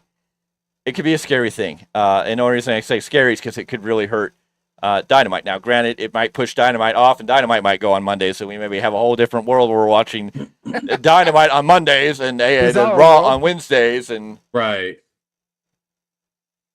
Well, maybe we'll they see. bounce back. We'll But have it's to going to be see. very interesting to see where this story goes, because they keep talking about it, and I'm like, they don't talk about moving NXT. They just keep talking about moving Raw, and I'm like, if you start looking at the nights they have available to them, there's only really 2 nights for Raw to air, unless they're going to take NXT to a different night. It's also, Yeah. I think, the difference in importance between the two shows. Which is like you're going to focus more on Raw than you are going to be NXT. Yeah, no, and they may move NXT. I haven't said that. I'm not saying that they're not moving NXT. I just haven't heard anybody talking about NXT possibly moving. I know a lot of people think Raw is going to go to Tuesday night, which I guess is okay, but I don't know if that's the night of the night. But I don't know. I'm just a guy that's here that we like to discuss it, and just something that when we think about these things, we like to talk with one another and bring to you, because who knows? Everybody's opinion matters, and it's all great stuff to talk about. Gentlemen, now that it's official, how do you feel about Triple H being the complete head of creative? That he has 99.999999999% control. Mr. Clarke? Let's see what he does. Bow down to the king. Let's see what he does. Oh, it's so good when he Let's comes see out what he to. does. It's so good when he comes out to that song. Word. Yeah, Triple H just came out and said, Acknowledge me. There you go. "Oh, Vince McMahon looking like he's more out than ever." Amari Manuel is the one that kind of put the foot down, like, no, we're going to let Triple H do what he needs to do. Good for him. Vince. Good No, for thank him. God. Thank God. Well, we were all afraid that Ari Emanuel was in Vince's back pocket. The way it was all painted and the way everything went down Yeah. when this all broke, everybody was like, this sucks. This sucks. Crap. Vince, we all thought this was going to suck because we thought Ari Emanuel was in the back pocket of Vince McMahon, and we just thought Ari Emanuel was going to do whatever Vince wanted. So Ari Emanuel coming in and saying, no, we were going to go with Triple H. It's the better of the sources. So. Now it looks like Ari Emanuel played Vince just to get See you later. the deal done. Let's Yeah. not put that out in the universe. We don't need an angry Vince to figure out others have some already manipulation. put that out there. Let's not No, see no, Vince do no. something crazy and manipulative. Anyways, ladies and gentlemen, this has been a weekly roundup right here on the Value Wrestling. Is there anything else you guys want to add to anything we're missing before we wrap this up and call it a day? Because we are running on a 2-hour event. I don't think we had that intent, but it got there. In this All case, right. since I think we've all had more to say, I think I don't mind No, it so that much, we but did- I think it is time to roll on and do something else with our day. Exactly. Yes, sir. All right, ladies and Thank gentlemen, you, folks. this Thank is you. this is Value Wrestling. This has been the weekly roundup. Normally we're here live at 12 p.m. Pacific Standard Time every Sunday. Of course, today we got bumped a few minutes due to technical difficulties, but usually we're here ready to go for you live. So make sure that you ring that bell for notifications. So whenever we go live, you will be able to know that we are live, and you'll be able to join us. And of course, any of the new videos, programs, shows that are coming up, because we're always constantly adding new programs, new shows to the platform. So you want to ring the bell so you know about that. Also, while you're here, go ahead and hit that subscribe button, because your subscription helps us get out there. Your viewership, your partnership, you get to be part of the Value Wrestling family. You get to get in on the ground floor, and you get to get us out in the algorithm. And of course, you know that at 100 subscribers, Mr. Z over here is going to introduce us to Z Shocker live and in person, and Marty Richards is going to come out live in person. It's going to go down. It's been put out into the air, so we are going to do it. So yeah, we are working close. We are working hard and diligently to get you fans interested, and we hope that you will subscribe, add to the subscription, create that subscription count, because the more subscribers, the further we go up, and all this stuff gets out there. Make sure you share this out. Leave your comments, likes. If you're watching this later, you may say whatever you like, and you're always welcome here to voice your opinion, whether we agree or disagree. Oh yeah. You're welcome to share your opinion, and that's what we are all here for. Also, ladies and gentlemen, just I totally forgot I was going to go somewhere with all that, but it went bye. Anyways, it is time for us to get out of here, and like I always say, until the next episode. Okay, bye, ladies and gentlemen. We thank you for joining us. We thank you for being here. I am killing a few more moments so I get screen switched up so we can get out of here.